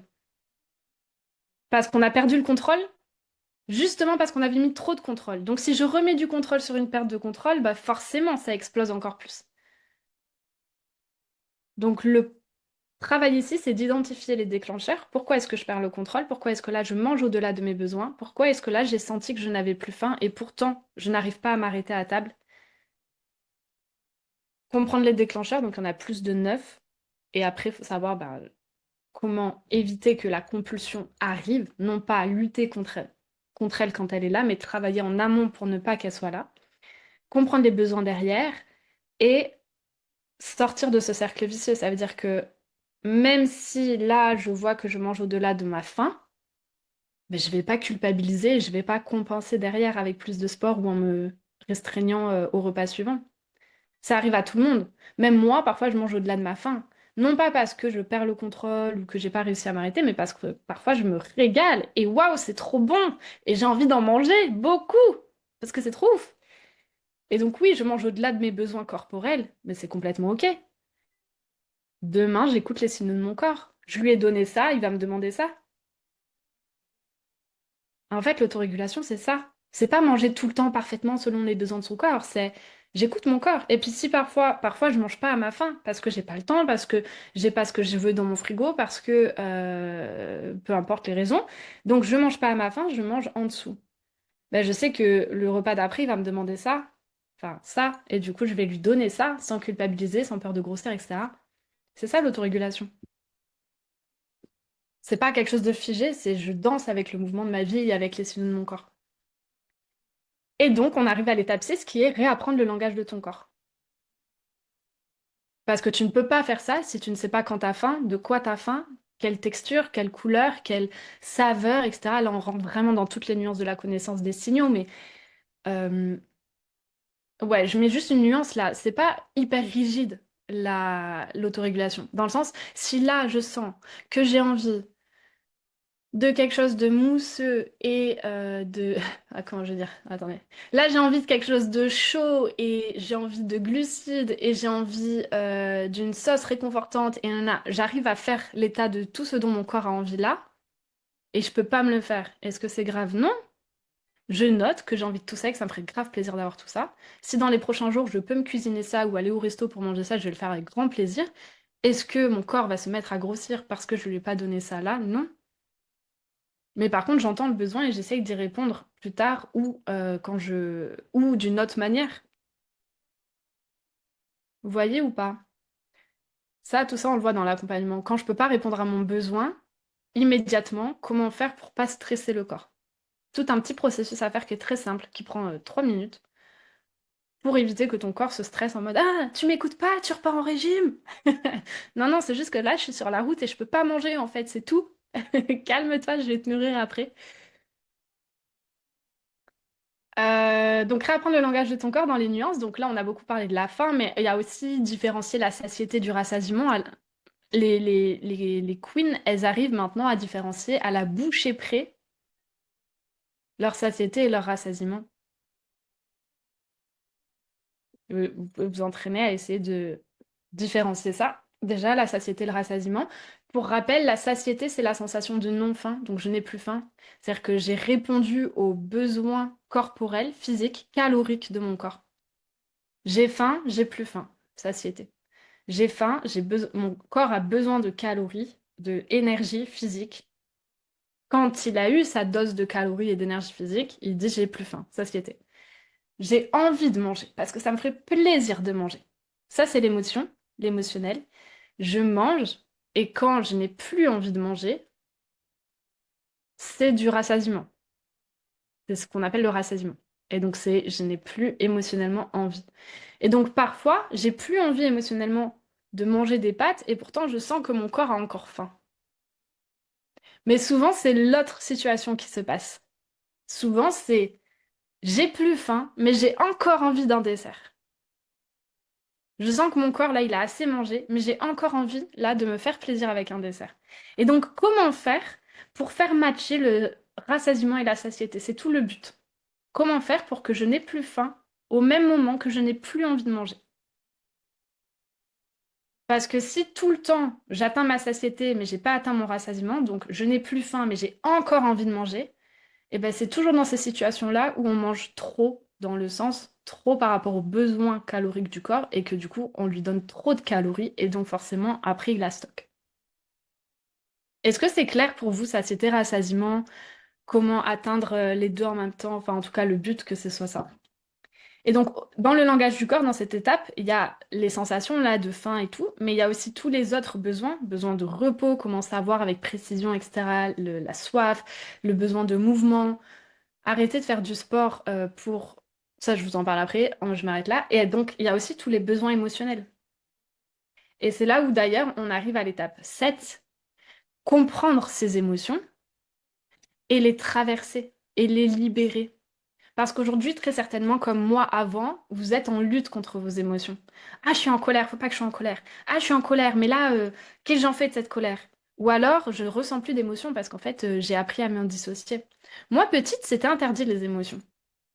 Donc, du coup, j'ai arrêté d'avoir des émotions. Je suis devenue lisse, totalement lisse. Et les gens m'aimaient beaucoup, du coup. Isabeau, elle est sage, elle est incroyable. Elle fait pas de vagues. Ah oui, sous-entendu, j'ai pas d'émotions, quoi. J'ai coupé avec mes émotions. Et et je me complais, je me modélise, je fais le caméléon à ce que toi tu veux que je sois pour être aimé. S'il vous plaît, aimez-moi. Ça, c'était moi avant, hein. S'il vous plaît, aimez-moi. Tu veux que je fasse ça, je vais faire ça. Tu veux que je sois comme ça, je vais être comme ça. Tu veux que je fasse pas de vagues, je vais pas faire de vagues.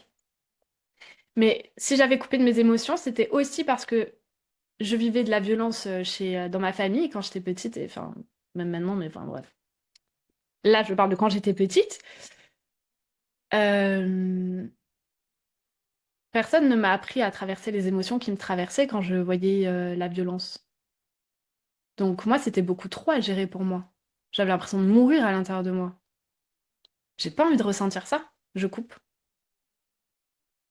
Et donc il y a tout un travail pour les femmes qui se sont coupées de leurs émotions, de revenir connecter avec elles et d'apprendre à se sécuriser à travers les émotions. J'ai vu un petit cœur, merci.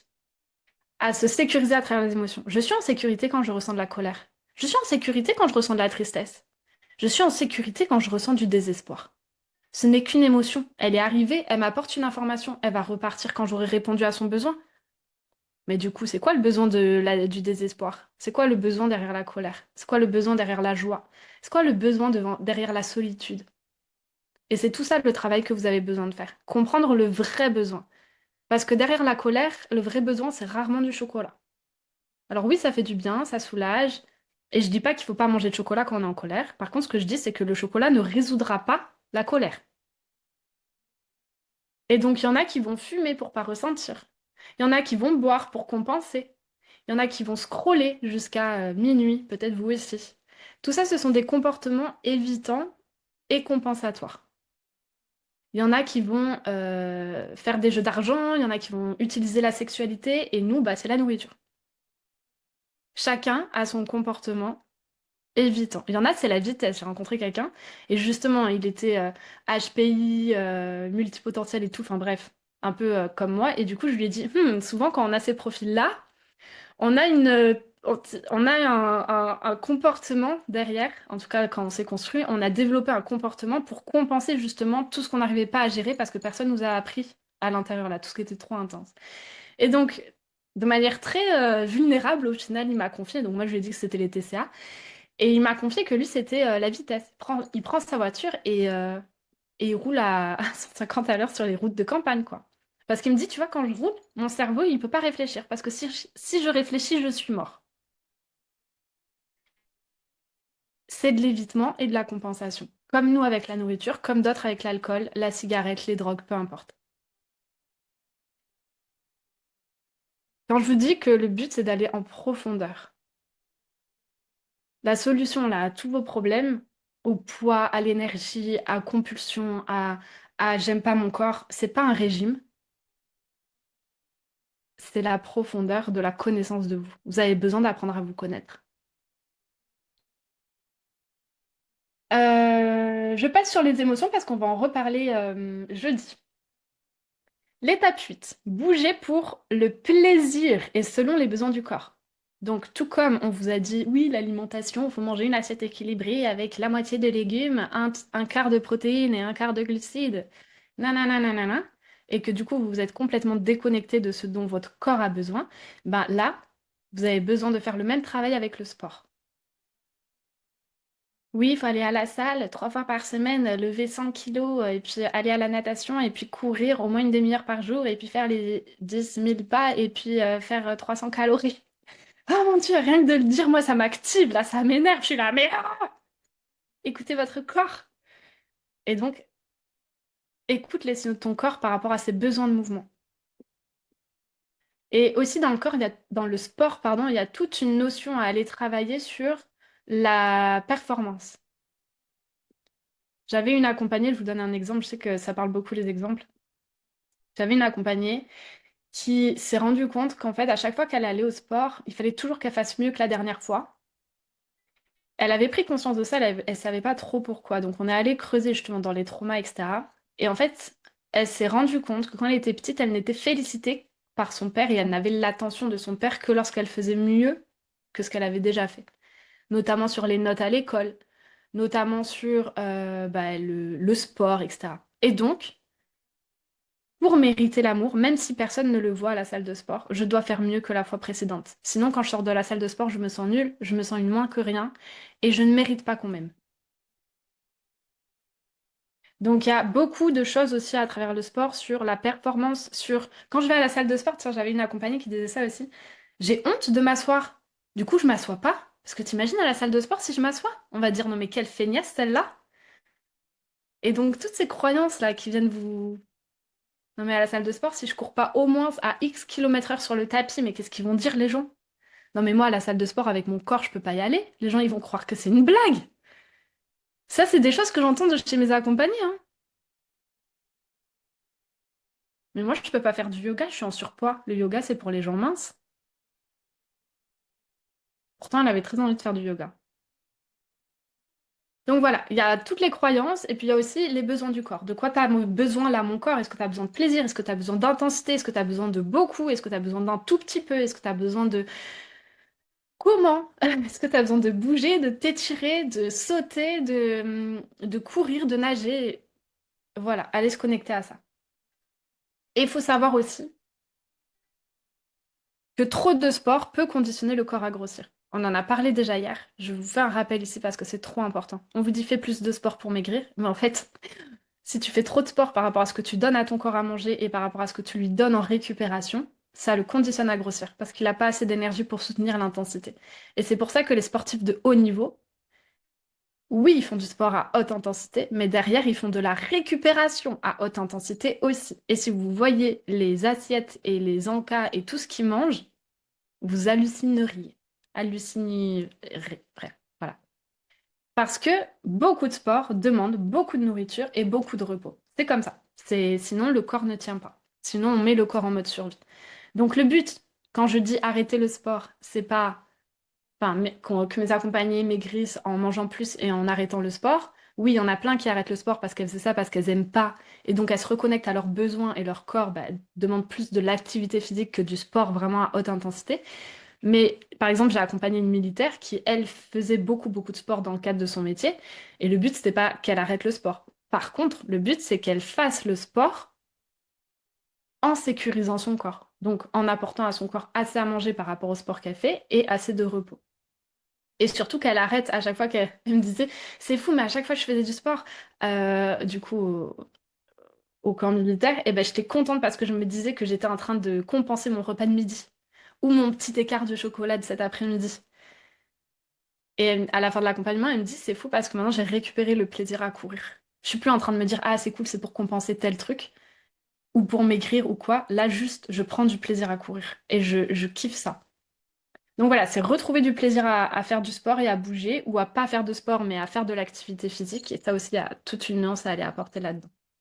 L'étape 9, très très très très très importante. Sortir de la grossophobie.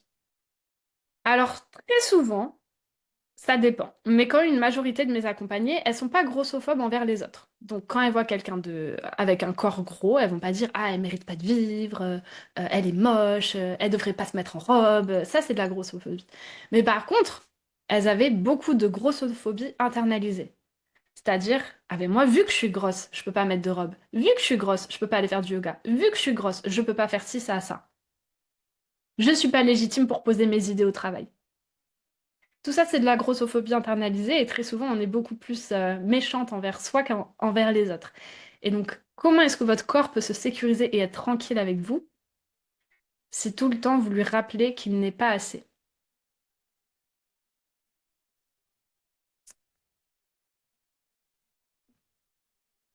L'étape 10, ça va être de réconcilier. Et oui, et pardon, et dans l'étape 9, c'est aussi sortir de la peur de grossir et aller chercher tout ce qu'il y a derrière.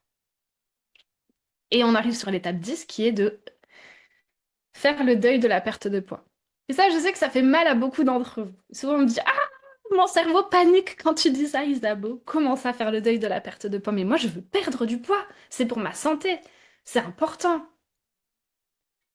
Le deuil de la perte de poids, elle est symbolique. Mais pour moi, tant que tu ne la fais pas, tu ne pourras jamais être en paix avec ton corps et ton poids ne pourra pas se réguler. Et ça, je le vois énormément chez mes accompagnés.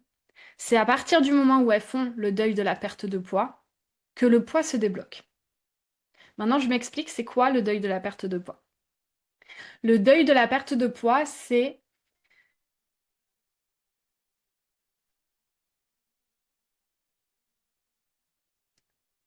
arrêter d'attendre d'avoir un certain poids ou un certain corps pour s'autoriser à faire ce qu'on a envie de faire.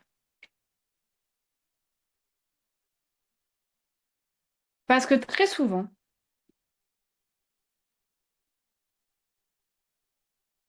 parce que très souvent,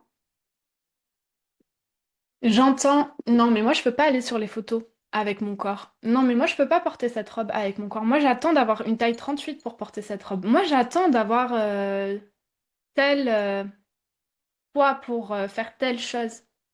Non, mais je ferai ça quand je serai plus mince. Non, mais je dirai ça quand je serai plus mince. Non, mais j'oserai mettre du maquillage quand je serai. Et en fait, on reporte notre vie pour un chiffre. On passe notre vie à reporter notre vie pour un chiffre. On attend un chiffre pour s'autoriser à vivre. Le deuil de la perte de poids, c'est ça. C'est comment est-ce que je peux vivre avec le corps que j'ai là aujourd'hui et vivre ma meilleure vie. Ça ne veut pas dire qu'on renonce à perdre du poids pour celles qui sont en surpoids, mais ça veut dire qu'on arrête d'attendre d'avoir perdu du poids pour vivre ce qu'on a envie de vivre. Et ça change tout dans... Je sais pas, quand vous m'entendez parler, est-ce que votre corps, il se relâche? Moi, quand j'ai dit ça, mon corps, il s'est relâché en mode... Ah, c'est bon, elle m'enlève toute la pression.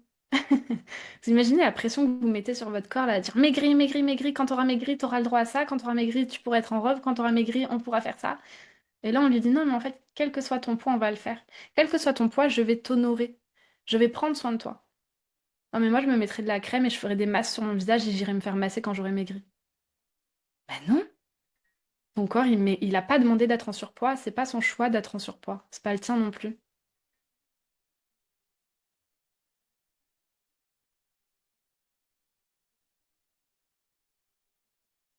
Ton corps, il mérite que tu prennes soin de lui, maintenant, quel que soit son poids.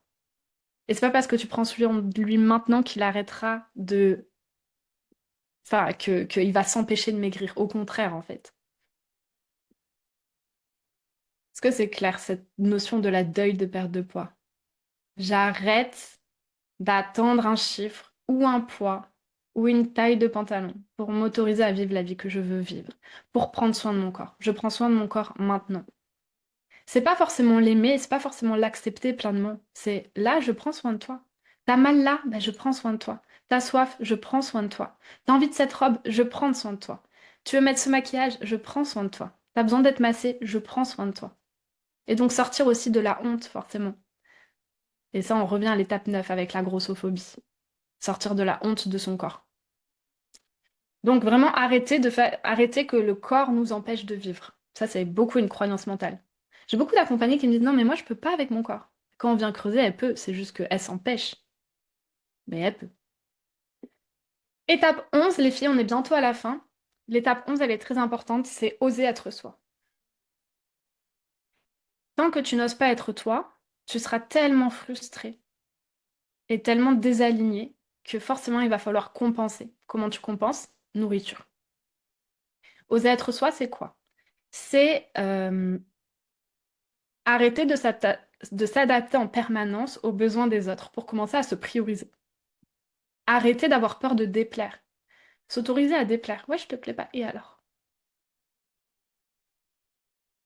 Poser ses limites. Parce que si tout le temps, si on n'a aucune limite, en fait, on se fait manger par les autres. Mais derrière, nous, on a besoin de compenser. T'imagines? Moi, je me souviens que j'osais tellement pas être moi et je disais et je faisais tellement le caméléon parce que c'est comme ça que j'ai appris à survivre dans la violence de ma famille. Il fallait pas que je contrarie les gens, donc c'était tout le temps genre je fais ce que tu veux, t'inquiète pas, je fais tout. Mais en fait, je passais ma vie à me trahir. Je passais ma vie à faire des choses que j'avais pas envie de faire, à dire des trucs que j'avais pas envie de dire, à rire à des blagues auxquelles j'avais pas envie de rire. Et quand je rentrais chez moi, et j'ai fait un post sur ça sur Insta d'ailleurs, je vomissais pour sortir tout le dégoût que j'avais de moi, parce que j'osais pas être moi. Quand on dit oui pour encore du travail au boulot, alors que ça fait pas partie de la fiche de poste, etc., ben, on n'ose pas être soi. Et derrière, ça crée de la frustration, ça crée de la perte d'identité, du désamour, de la fatigue qu'on vient compenser avec la nourriture, avec du surpoids, avec des insomnies. Tout ça parce qu'on a peur de pas être aimé. Et donc dans cette étape, il y a ça aussi. Il y a comment est-ce que je peux apprendre à m'aimer? À m'aimer assez pour me sentir assez digne pour demander le respect des autres. Arrêter de ne plus me faire respecter. Mais du coup, commencez moi à me respecter. Si les autres aujourd'hui ne vous respectent pas, s'ils vous parlent mal, si tout le temps c'est à vous de tout faire, c'est parce que vous-même, vous ne vous respectez pas dans ça. Vous posez pas vos limites, vous savez pas où sont vos standards. Donc ça, c'est l'étape 11, très important. D'aller dans un égoïsme qui est sain, d'arriver à être actrice de votre vie, posez vos limites. Et finalement, changer son rapport au corps, c'est aussi oser exister tel que vous êtes. Et ça, c'est la plus grande des libertés. On arrive à l'étape 12, qui est le fait d'installer l'autorégulation à vie. Ou en tout cas, d'harmoniser. Ouais, c'est mieux harmoniser l'autorégulation à vie. Et là, allez voir, ok, peu importe l'âge que j'ai aujourd'hui, peut-être que je vais avoir une grossesse, un postpartum, une fausse couche.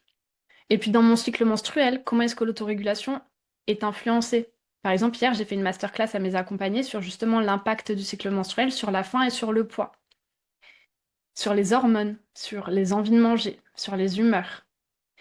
Si j'ai un deuil, si j'ai un trauma, quelque chose qui m'arrive dans la vie, comment faire pour sécuriser mon corps pour éviter qu'il ne stocke à nouveau? La ménopause, comment la traverser avec cette autorégulation pour éviter de me prendre 15 kilos? Souvent, c'est normal de prendre un peu de poids à la ménopause, c'est quelque chose de naturel. Toutes les personnes qui vont vous dire le contraire mentent et veulent vous vendre des licornes, mais c'est normal de prendre quelques kilos à la ménopause. Cependant, ce qui n'est pas normal, c'est de prendre 10, 15, 20 kilos à la ménopause. Et quand on prend autant de kilos à la ménopause, c'est juste le reflet de tous les dysfonctionnements qu'il y avait avant, mais qui étaient contrôlés. À la ménopause, on peut plus contrôler. Le chamboulement hormonal fait que ce qui doit arriver arrive. Si t'as fait la cocotte minute pendant 40 ans, bah tu vas tout reprendre à la ménopause.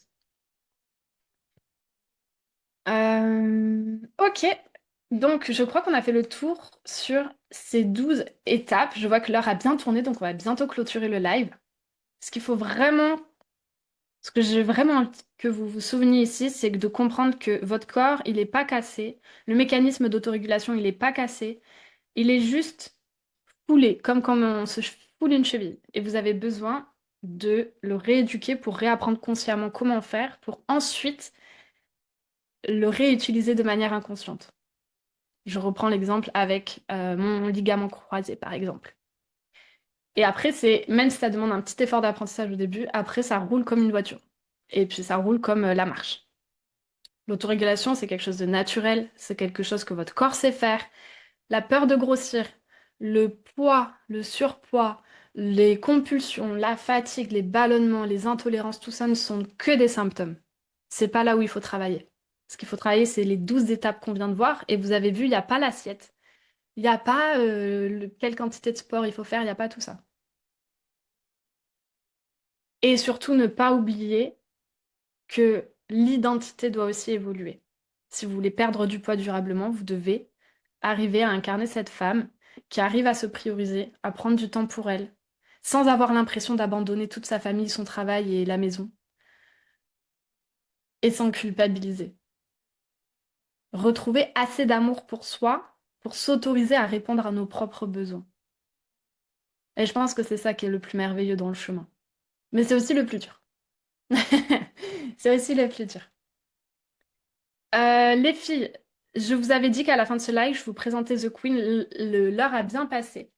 Mais je vais vous dire deux mots quand même par rapport à ça. The Queen, c'est l'accompagnement que j'ai créé où justement je t'enseigne les 12 étapes qu'on vient de voir là. Pas à pas, pratique après pratique, tu as tout sur un plateau d'argent. T'as plus besoin de chercher les infos à gauche, à droite. Là, tu as tout qui est personnalisé à où en est ton corps. Cette peur de manquer, les kilos protection, etc.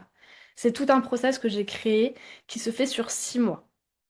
C'est un accompagnement The Queen qui est personnalisé et qui se fait en groupe. Il y a les deux volets. Tu as l'aspect groupe et tu as l'aspect personnalisé. On...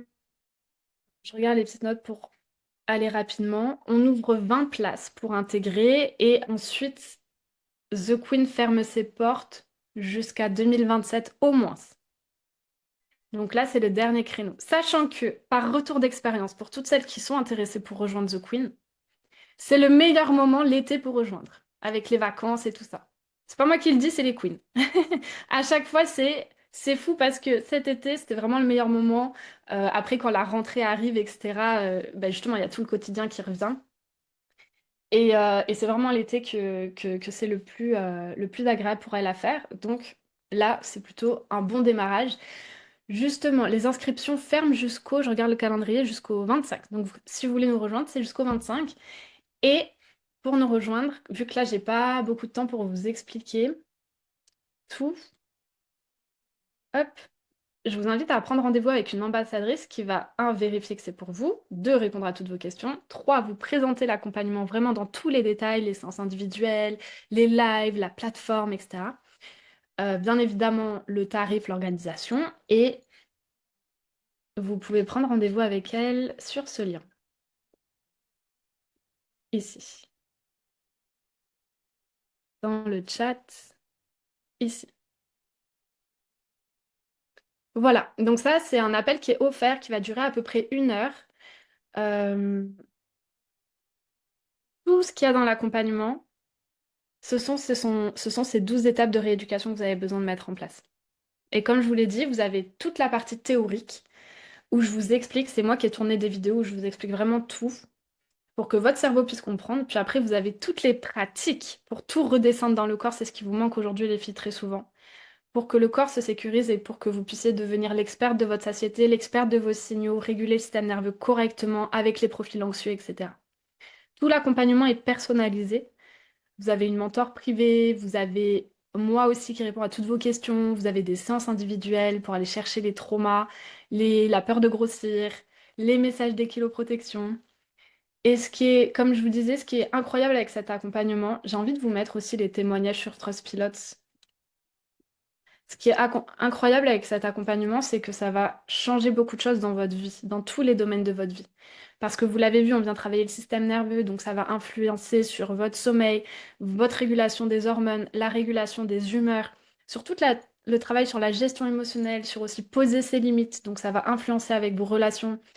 J'avais une queen qui me disait, c'est fou parce que depuis The Queen, j'arrive à retrouver la sérénité que j'avais perdue avec mon fils.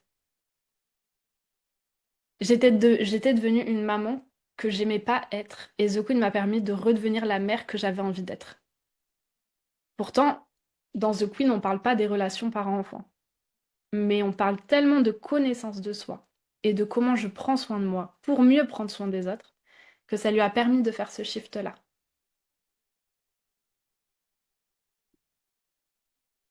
On sélectionne les personnes qui rentrent dans The Queen aussi, c'est pour ça qu'il y a ces appels, parce qu'on ne prend pas les personnes qu'on pense qu'on ne peut pas aider, tout simplement. Donc c'est pour ça que l'ambassadrice, ça va vous poser pas mal de questions sur votre situation pour comprendre où est-ce que vous en êtes et vérifier qu'on peut bien vous aider. Voilà, dernière opportunité, comme je vous disais, pour rejoindre The Queen cette année. Après, jusqu'en 2027, au moins, il n'y a plus. Et je crois que c'est bon. Je crois que je vous ai tout dit, les filles. Demain, live, vraiment, vraiment, vraiment très important sur pourquoi ton corps refuse de lâcher les kiloprotections. Là, on va vraiment venir parler sur les traumas. Donc, les traumas, c'est exactement ce qu'on voit dans The Queen à l'étape 2 et à l'étape 3. Et c'est là où vous êtes accompagné de manière personnalisée. Vous avez toute une feuille de traitement des pensées. C'est un outil thérapeutique que j'ai créé pour justement aller chercher le message du trauma et comment le libérer aux quatre endroits. Ça, tout ça, on en parlera demain. Parce qu'il faut vraiment se rappeler qu'un corps, il ne garde jamais du poids contre nous. Il le garde toujours pour nous. Nous, on a l'impression que notre corps, il est contre nous, mais en fait, il est pour nous. S'il fait ça, c'est pour nous protéger. Et donc, le but, c'est de trouver de quoi il essaye de te protéger. Ok? Est-ce que j'aime bien finir avec, quand je fais des lives avec mes accompagnés, j'aime bien finir avec un dernier mot. Est-ce que vous pouvez me noter dans le Slack, dans le chat là, les filles, le... un mot qui représente avec quoi vous repartez de ce live?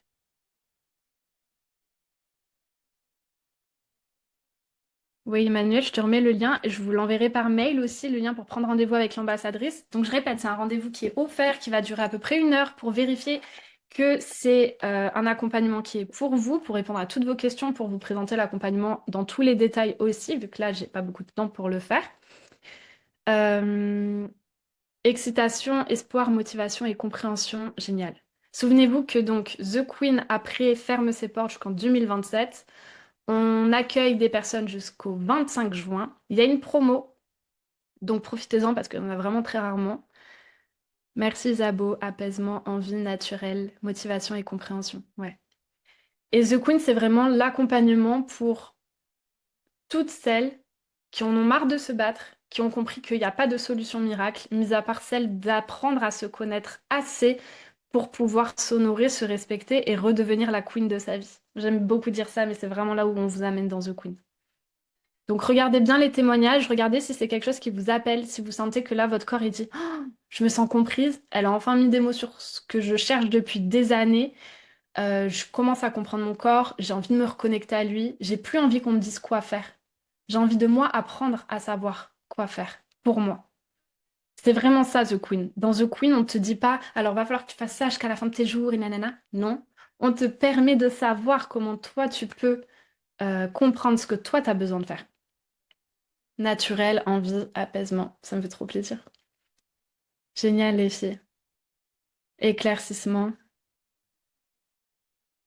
Hmm. C'est aussi le dernier événement gratuit, j'en profite, que je fais cette année sur la régulation du poids. Donc, allez jusqu'au bout si c'est un sujet qui est important pour vous.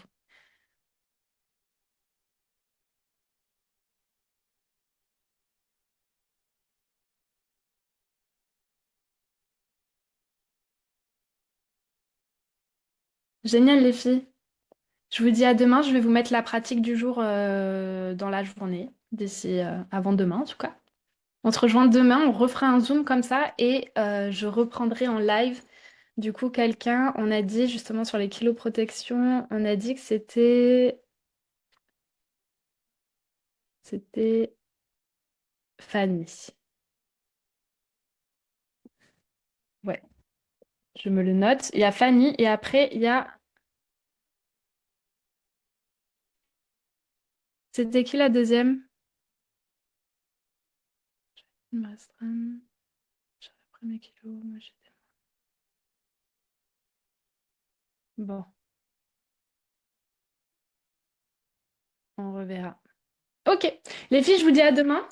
Et puis on se tient au jeu sur WhatsApp. Prenez bien votre rendez-vous. Ah oui, les créneaux sont limités vu que jusqu'au 25 et vous êtes plus de 700 inscrites à l'événement. Je sais que midi, c'est pas le grand horaire pour les Français qui travaillent. Mais moi, le soir, je peux pas faire les lives. En tout cas, pas tous les jours. Et demain et tout à l'heure, les filles sur WhatsApp. Ouais. Yes. Donc du coup, prenez votre créneau assez rapidement si vous voulez être sûr d'en avoir un. Sur ce, à demain! Salut les filles!